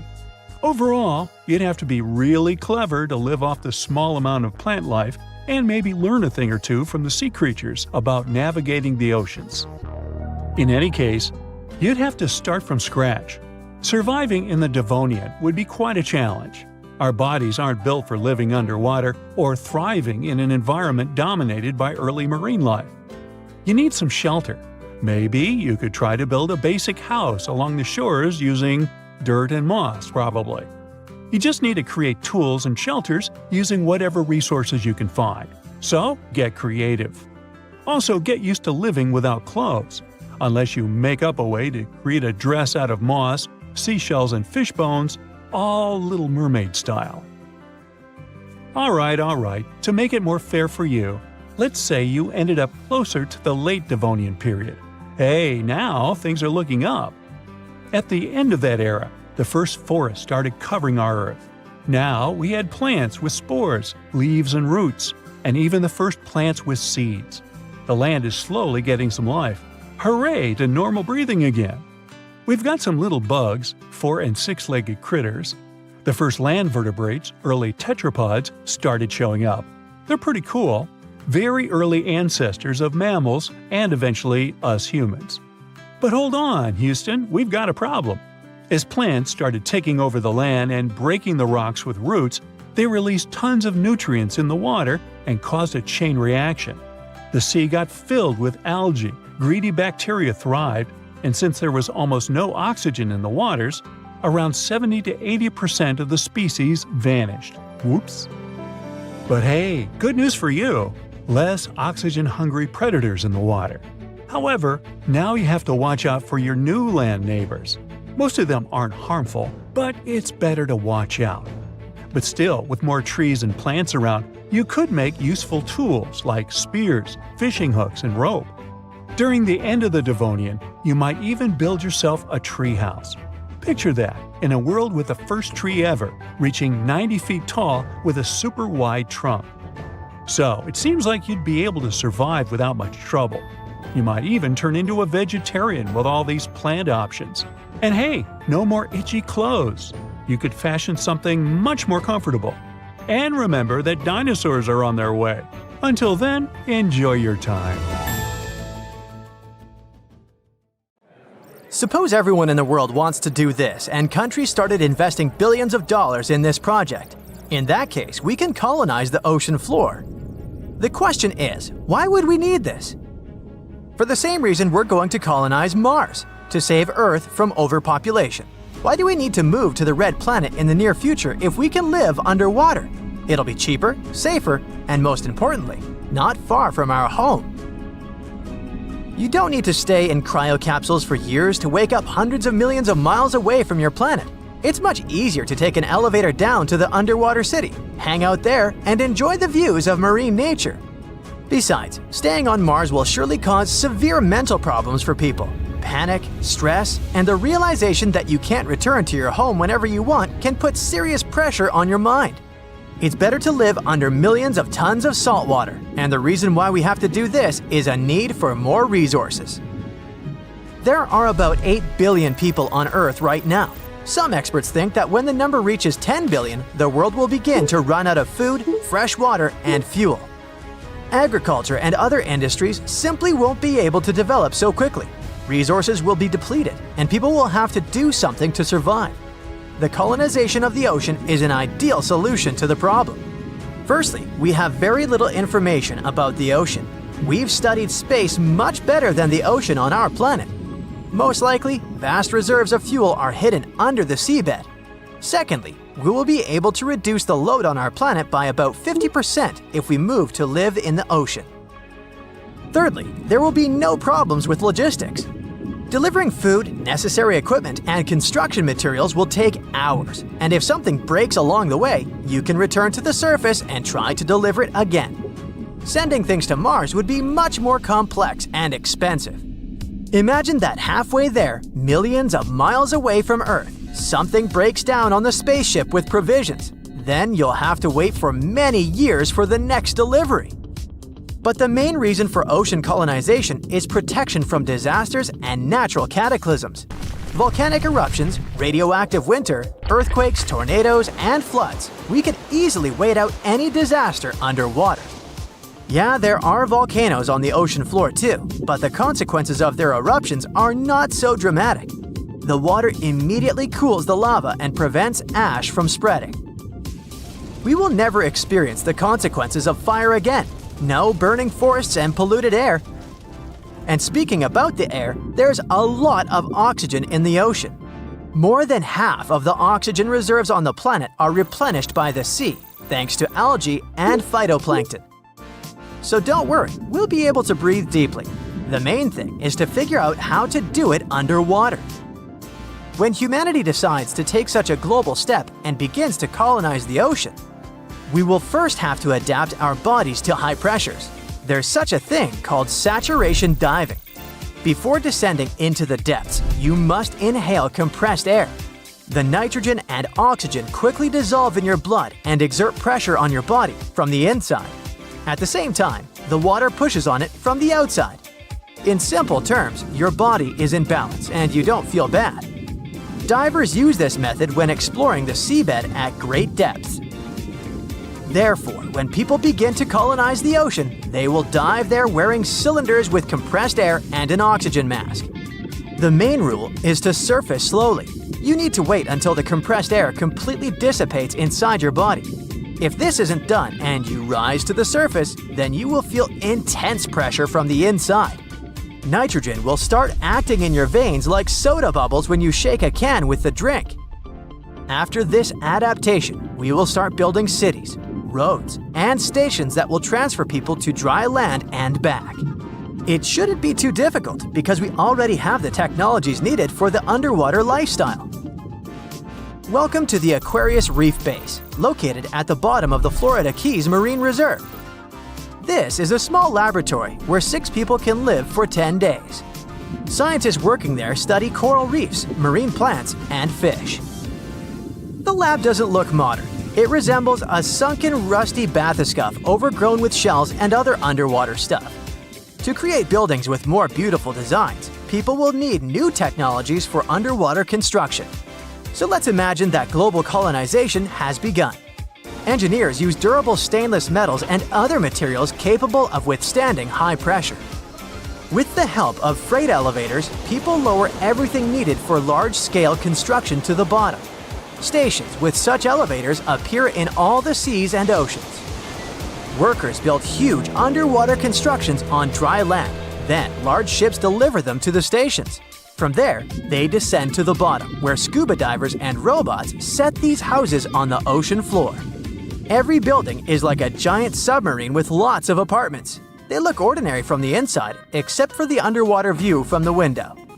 To reduce waste emissions, engineers build huge capsules in every city, where garbage is destroyed by high water pressure. People try to live closer to the shore because they want to spend less time commuting.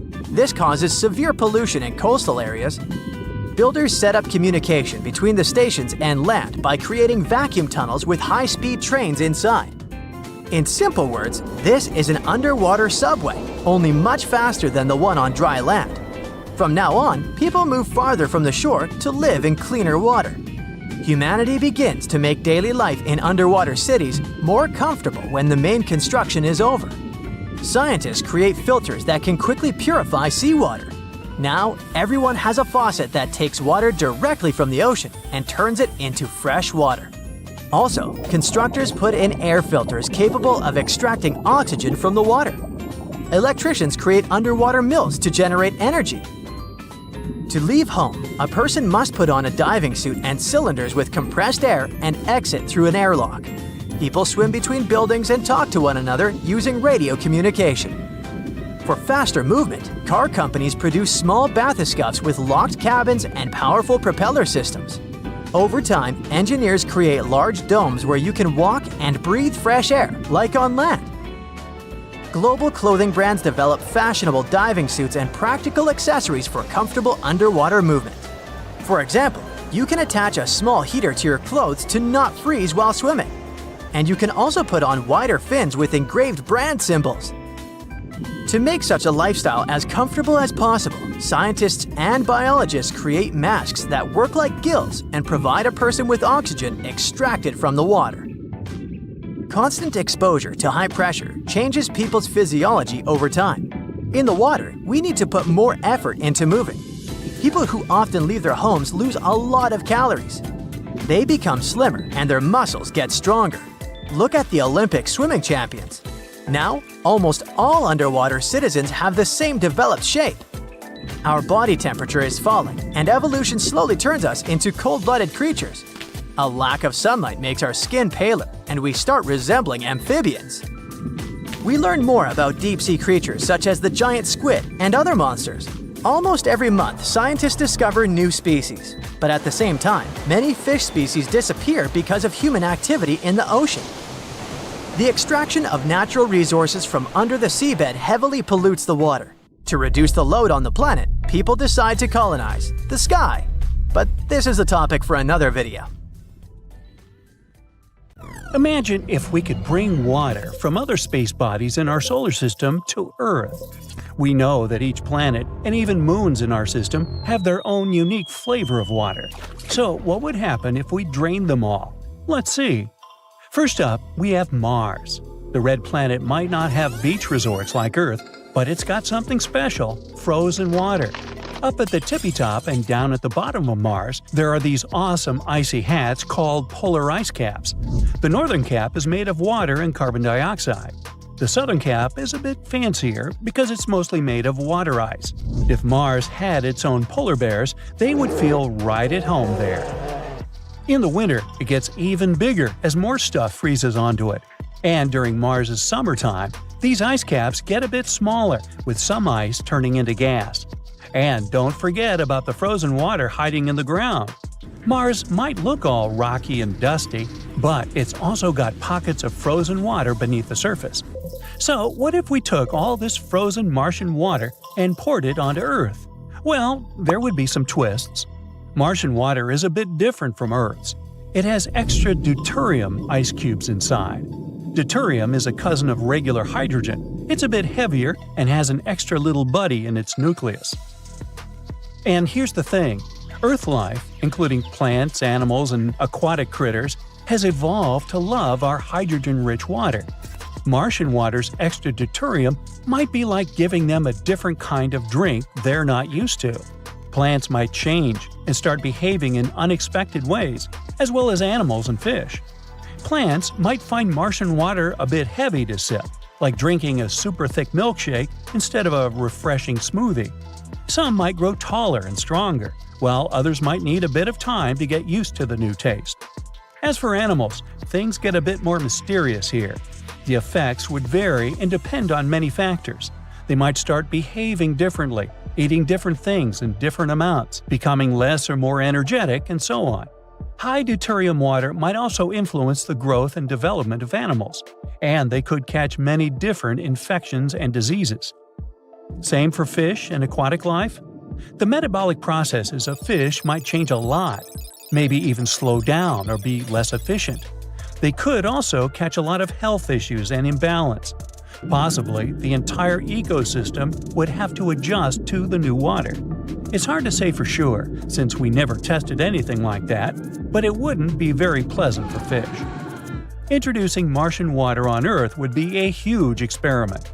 Our Earth is a delicate dance of ecosystems, so it would be like throwing a ball into a well-organized anthill. But Mars isn't the only celestial body in our solar system that has water. We also found some on the planet's moons. For example, on Europa, one of Jupiter's many satellites. Europa might look like a plain old ice ball on the outside, but underneath that icy crust, there's a hidden ocean that's more mysterious than a treasure map. But this ocean wouldn't be your ordinary swim spot. It's super cold, covered with lots of ice. However, even though it's freezing, scientists believe it might be able to stay liquid because of something called tidal heating. Tidal heating is what happens when one object in space gets all cuddly with another object. For example, if the moon is hanging out around a planet, the planet's gravity pulls on the moon, making it stretch and squish a little bit. And that's where the heat comes from. When you stretch and squish like that, it takes a bit of effort. It creates friction and heat inside the moon. And that's why the ocean itself doesn't turn into a gigantic ice block. In our case, it's because Europa is getting tugged and pulled by Jupiter with its enormous gravity. What's even more exciting is that this ocean could be a place for extraterrestrial life to hang out. We know that there are some bacteria that don't care about all these crazy temperatures. So, if there's water, there might be some life. But that's just a possibility. Another moon with a cold ocean is Enceladus, one of Saturn's satellites. This little moon is impressive. It got a dazzling icy outfit that reflects sunlight like a space disco ball. Now, imagine you're walking on Enceladus, and suddenly, whoosh! Water vapors shoot out of the ground like a geyser at a water park. These icy geysers are like nature's super soakers, and they're shooting water and ice crystals way up high into space. Some of them make a beautiful ring around Saturn called the E-ring, like a shiny bracelet made of frozen water. And we found more than 100 of them on Enceladus. You might be wondering, where's all this water coming from? Well, just like with Europa, beneath Enceladus's icy crust, there's a hidden ocean. This ocean is so deep that you could stack a bunch of skyscrapers on top of each other and it still wouldn't reach the bottom. Anyway, let's go back to our wild idea, bringing water from the secret oceans of Europa and Enceladus right here to Earth. If we did that, we would create some chaos. These extraterrestrial waters have their own unique flavors incompatible with our oceans. Europa's ocean water could be a bit salty with extra minerals, like a fancy spa water that's great for your skin. Enceladus's geyser water could be super sparkling, with some salt as well. That doesn't sound too bad, right?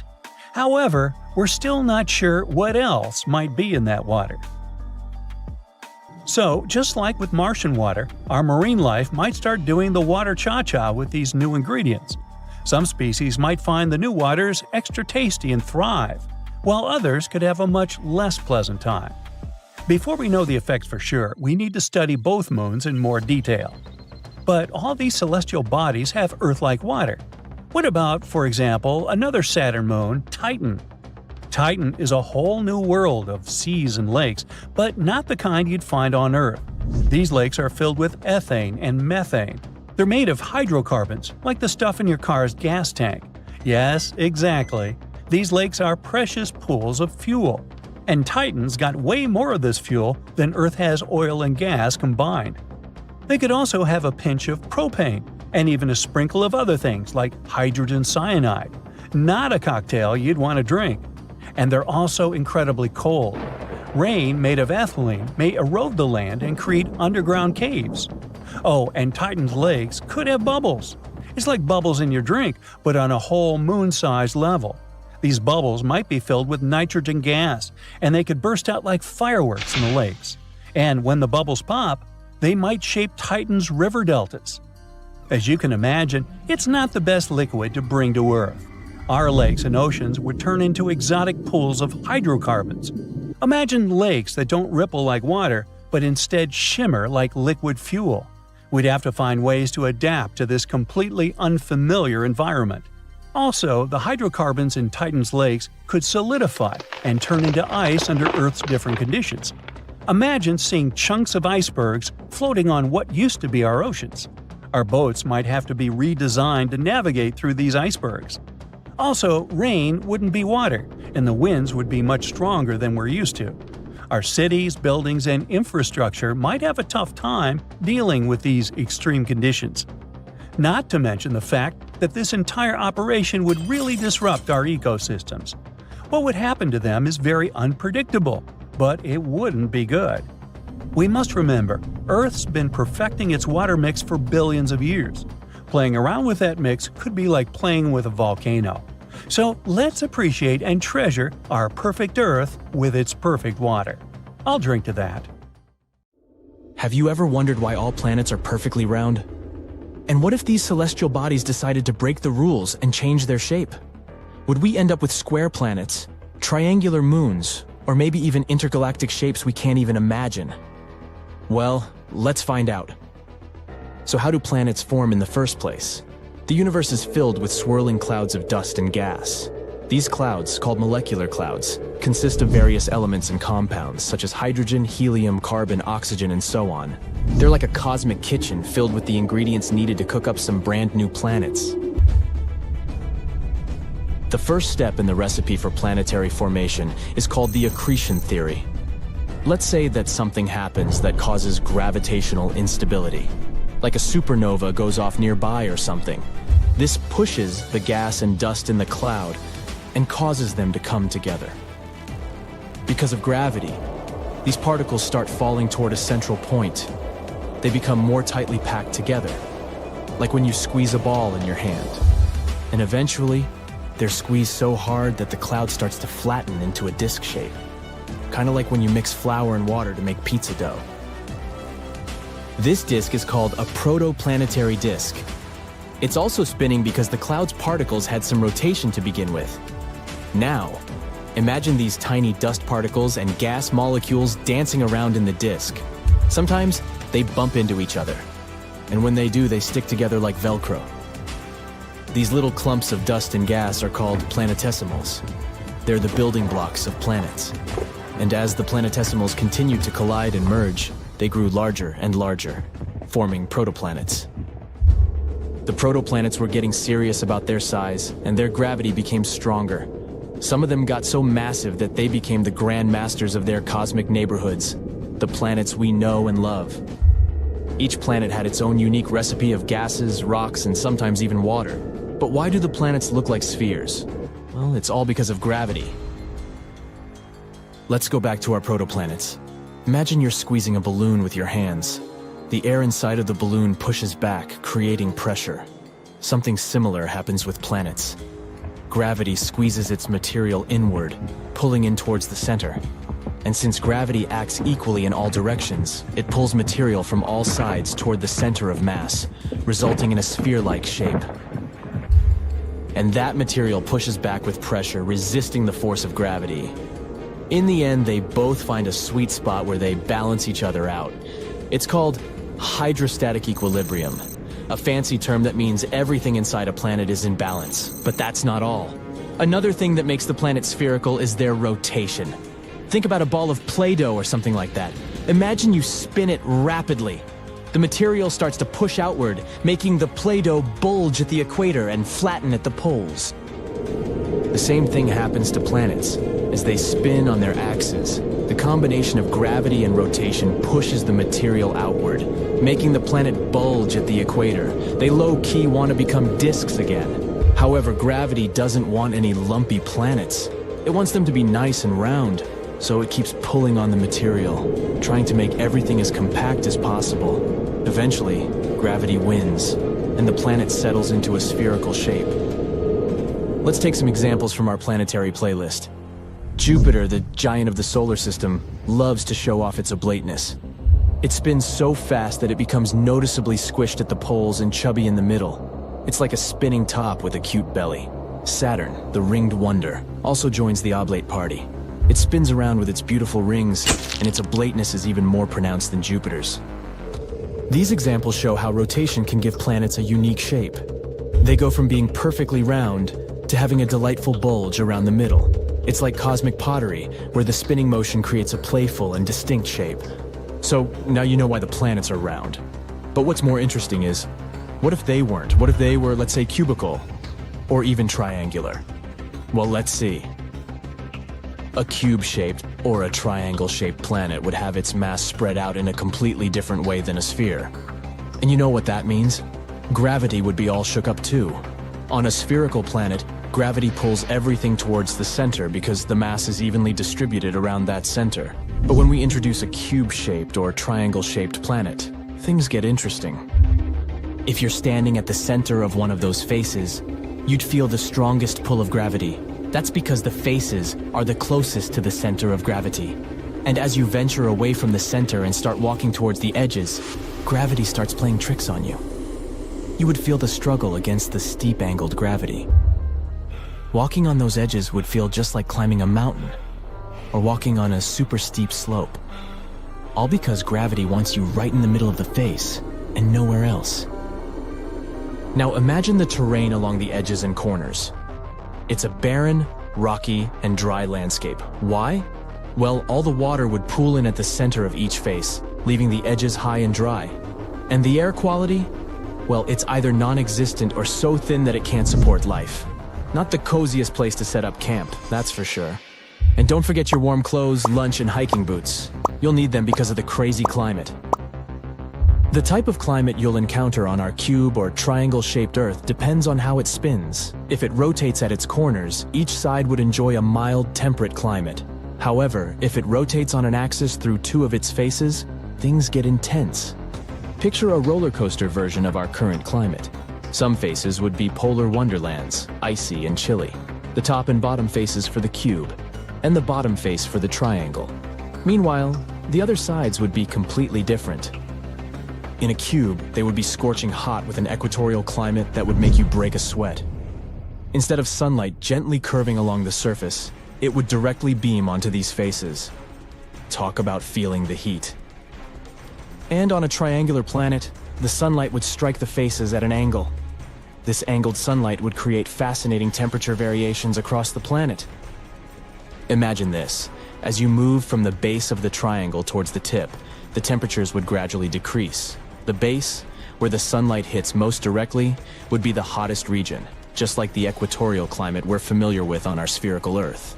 But as you venture towards the tip, the angle of sunlight would be less direct, leading to cooler temperatures. But the base is still super cold and dark, since the sunlight doesn't directly reach it.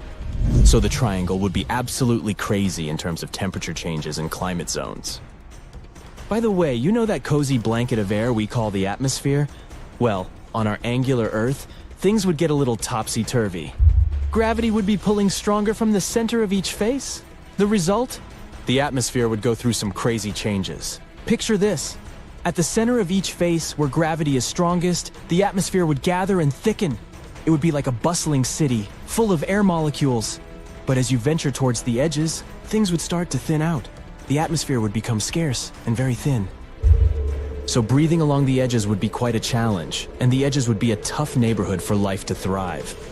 Moreover, a thinner atmosphere means less protection from the sun's radiation and solar winds, so corners and edges would be extremely dangerous for humans.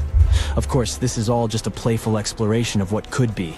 Our Earth loves its spherical shape, and that's a good thing. But there's no harm in imagining wild and wonderful possibilities, so keep your imagination soaring and continue to marvel at the marvels of our amazing planet, however it may be shaped. You are a marine biologist who is on a mission to explore organisms that live in the deeper and darker parts of the ocean. As you prepare to dive, your ship's object detection system starts beeping. Something within the water is approaching, and it's really fast, and it seems like it's a megalodon! You try to take your oxygen tank and other diving equipment off to prepare for what's to come. But in the blink of an eye, the megalodon attacks your ship, breaking it into two pieces like the Titanic. You fall into the cold waters of the ocean. You immediately try to swim back to the surface in a panic, but the megalodon notices you. You know you're not fast enough to escape. As the megalodon swims towards you, your survival instinct takes control. You curl your body to minimize its surface area and decrease your risk of injury. Then the megalodon opens its 11-foot wide mouth. The force of the water pushes you against the back of its throat, which is wide enough to fit a small car. Fortunately, you are able to grab onto one of its 276 teeth as tightly as you can until its jaw slaps shut with a loud banging sound. Thanks to that, you don't immediately end up in its stomach. You are in its mouth, standing on its tongue, which is almost larger than a couch. With panic, you try to push your way out of its mouth, but its jaw muscles are extremely strong. You start waiting for it to open its mouth on its own so that you'll swim out. But when it finally does, the water pressure is so strong that it even pushes you further back from its throat. You try holding onto the roof of its mouth, but it is too slippery for you to get a grip on. So you finally end up in its stomach. It's so dark inside there. While your eyes slowly adjust, you start hearing its heart. There is still no oxygen, so you keep your diving gear on. Good thing you didn't get a chance to take it off before. However, if you were able to take your snorkel off, it would smell rotten due to the methane gases. You start looking around and see the stomach is full of the remains of the megalodon's previous meals. There are skeletal remains of fish and sharks all around, and even other divers who weren't as lucky as you. Fortunately, the wetsuit you're wearing is super protective. You start feeling more pressure around you, which means the megalodon started its descent deeper into the ocean. The rising panic causes your muscles to twitch. You start feeling extremely exhausted. That's why you need to do something now and do something fast if you want to make it out alive. You remember that your diving equipment includes an emergency knife. It's small, but it's really sharp. You take that out and try cutting through the megalodon's skin. The megalodon's swimming slowly gets weird as you continue trying to cut your way out. You can tell it doesn't want you inside itself anymore, so it finally barfs you out, making you the only survivor of a megalodon attack. If Einstein was born in the 1500s, his hair would definitely be slicker and probably parted in the middle. We'd seen him with a puffy chest and a neutral expression, and most importantly, he would wear these funny aristocratic shoes with delicate lace. Now here's a crazy thought. Let's say Beethoven was an adult in the early 2000s. I'm thinking he would look like a member of the Backstreet Boys or NSYNC. Definitely no crazy hair, since he would be rocking a buzz cut. Honestly, I think I love this version of him. Now, if The Scream by Edward Munch was an early Renaissance painting, this is what we would see. A man in a laced-up long-sleeve vest with a pouch on his belt, to carry water and essentials, of course. Picture an old Bilbo Baggins, if you will. And what if Selena Gomez had been born in the 1920s? Now I'm thinking she'd be pictured wearing a beautiful polka dot dress with a short hairdo and a cloche hat. Would Brad Pitt also be considered one of the most beautiful men alive back in ancient Egypt? I'd say absolutely. These pastel tunics are a great fit for him. Oh, and we saw him in Troy. He sure can sport sandals. Oh, and who's that? It's Spider-Man, but all the way back in the Victorian era. He still has his red mask, but even superheroes had to be formal. That's why he's wearing a vest with precious-looking gold buttons. And not to mention, this Spider-Man has a cape. Those long tailored capes men used to wear. And that's Doctor Strange. I have to say, he seems to fit perfectly into the Victorian period. He's a little bit fancier here. His cape got an upgrade, and it's embroidered with golden threads and some brooches. Jump to the future. AI generated what celebrities would look like in 40 years from now. So this is Harry Styles. I'd say a mixture of an aged Jim Carrey with Daniel Craig, maybe. And what about Billie Eilish? With natural gray hair, she looks like Tilda Swinton in Narnia. Gorgeous, if you ask me.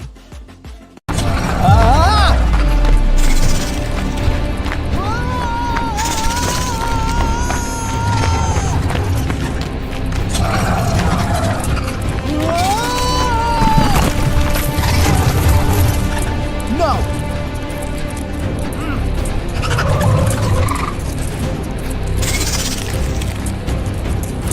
No, no, no!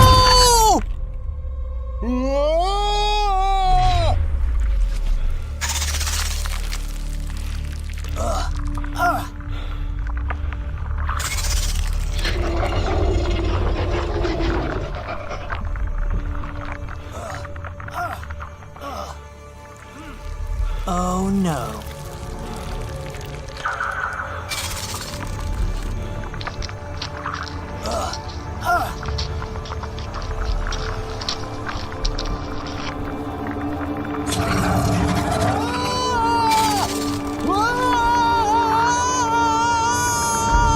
Stop shouting. Huh?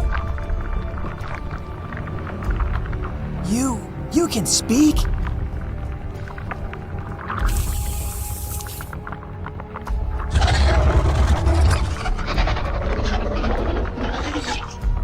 No! No, no, no!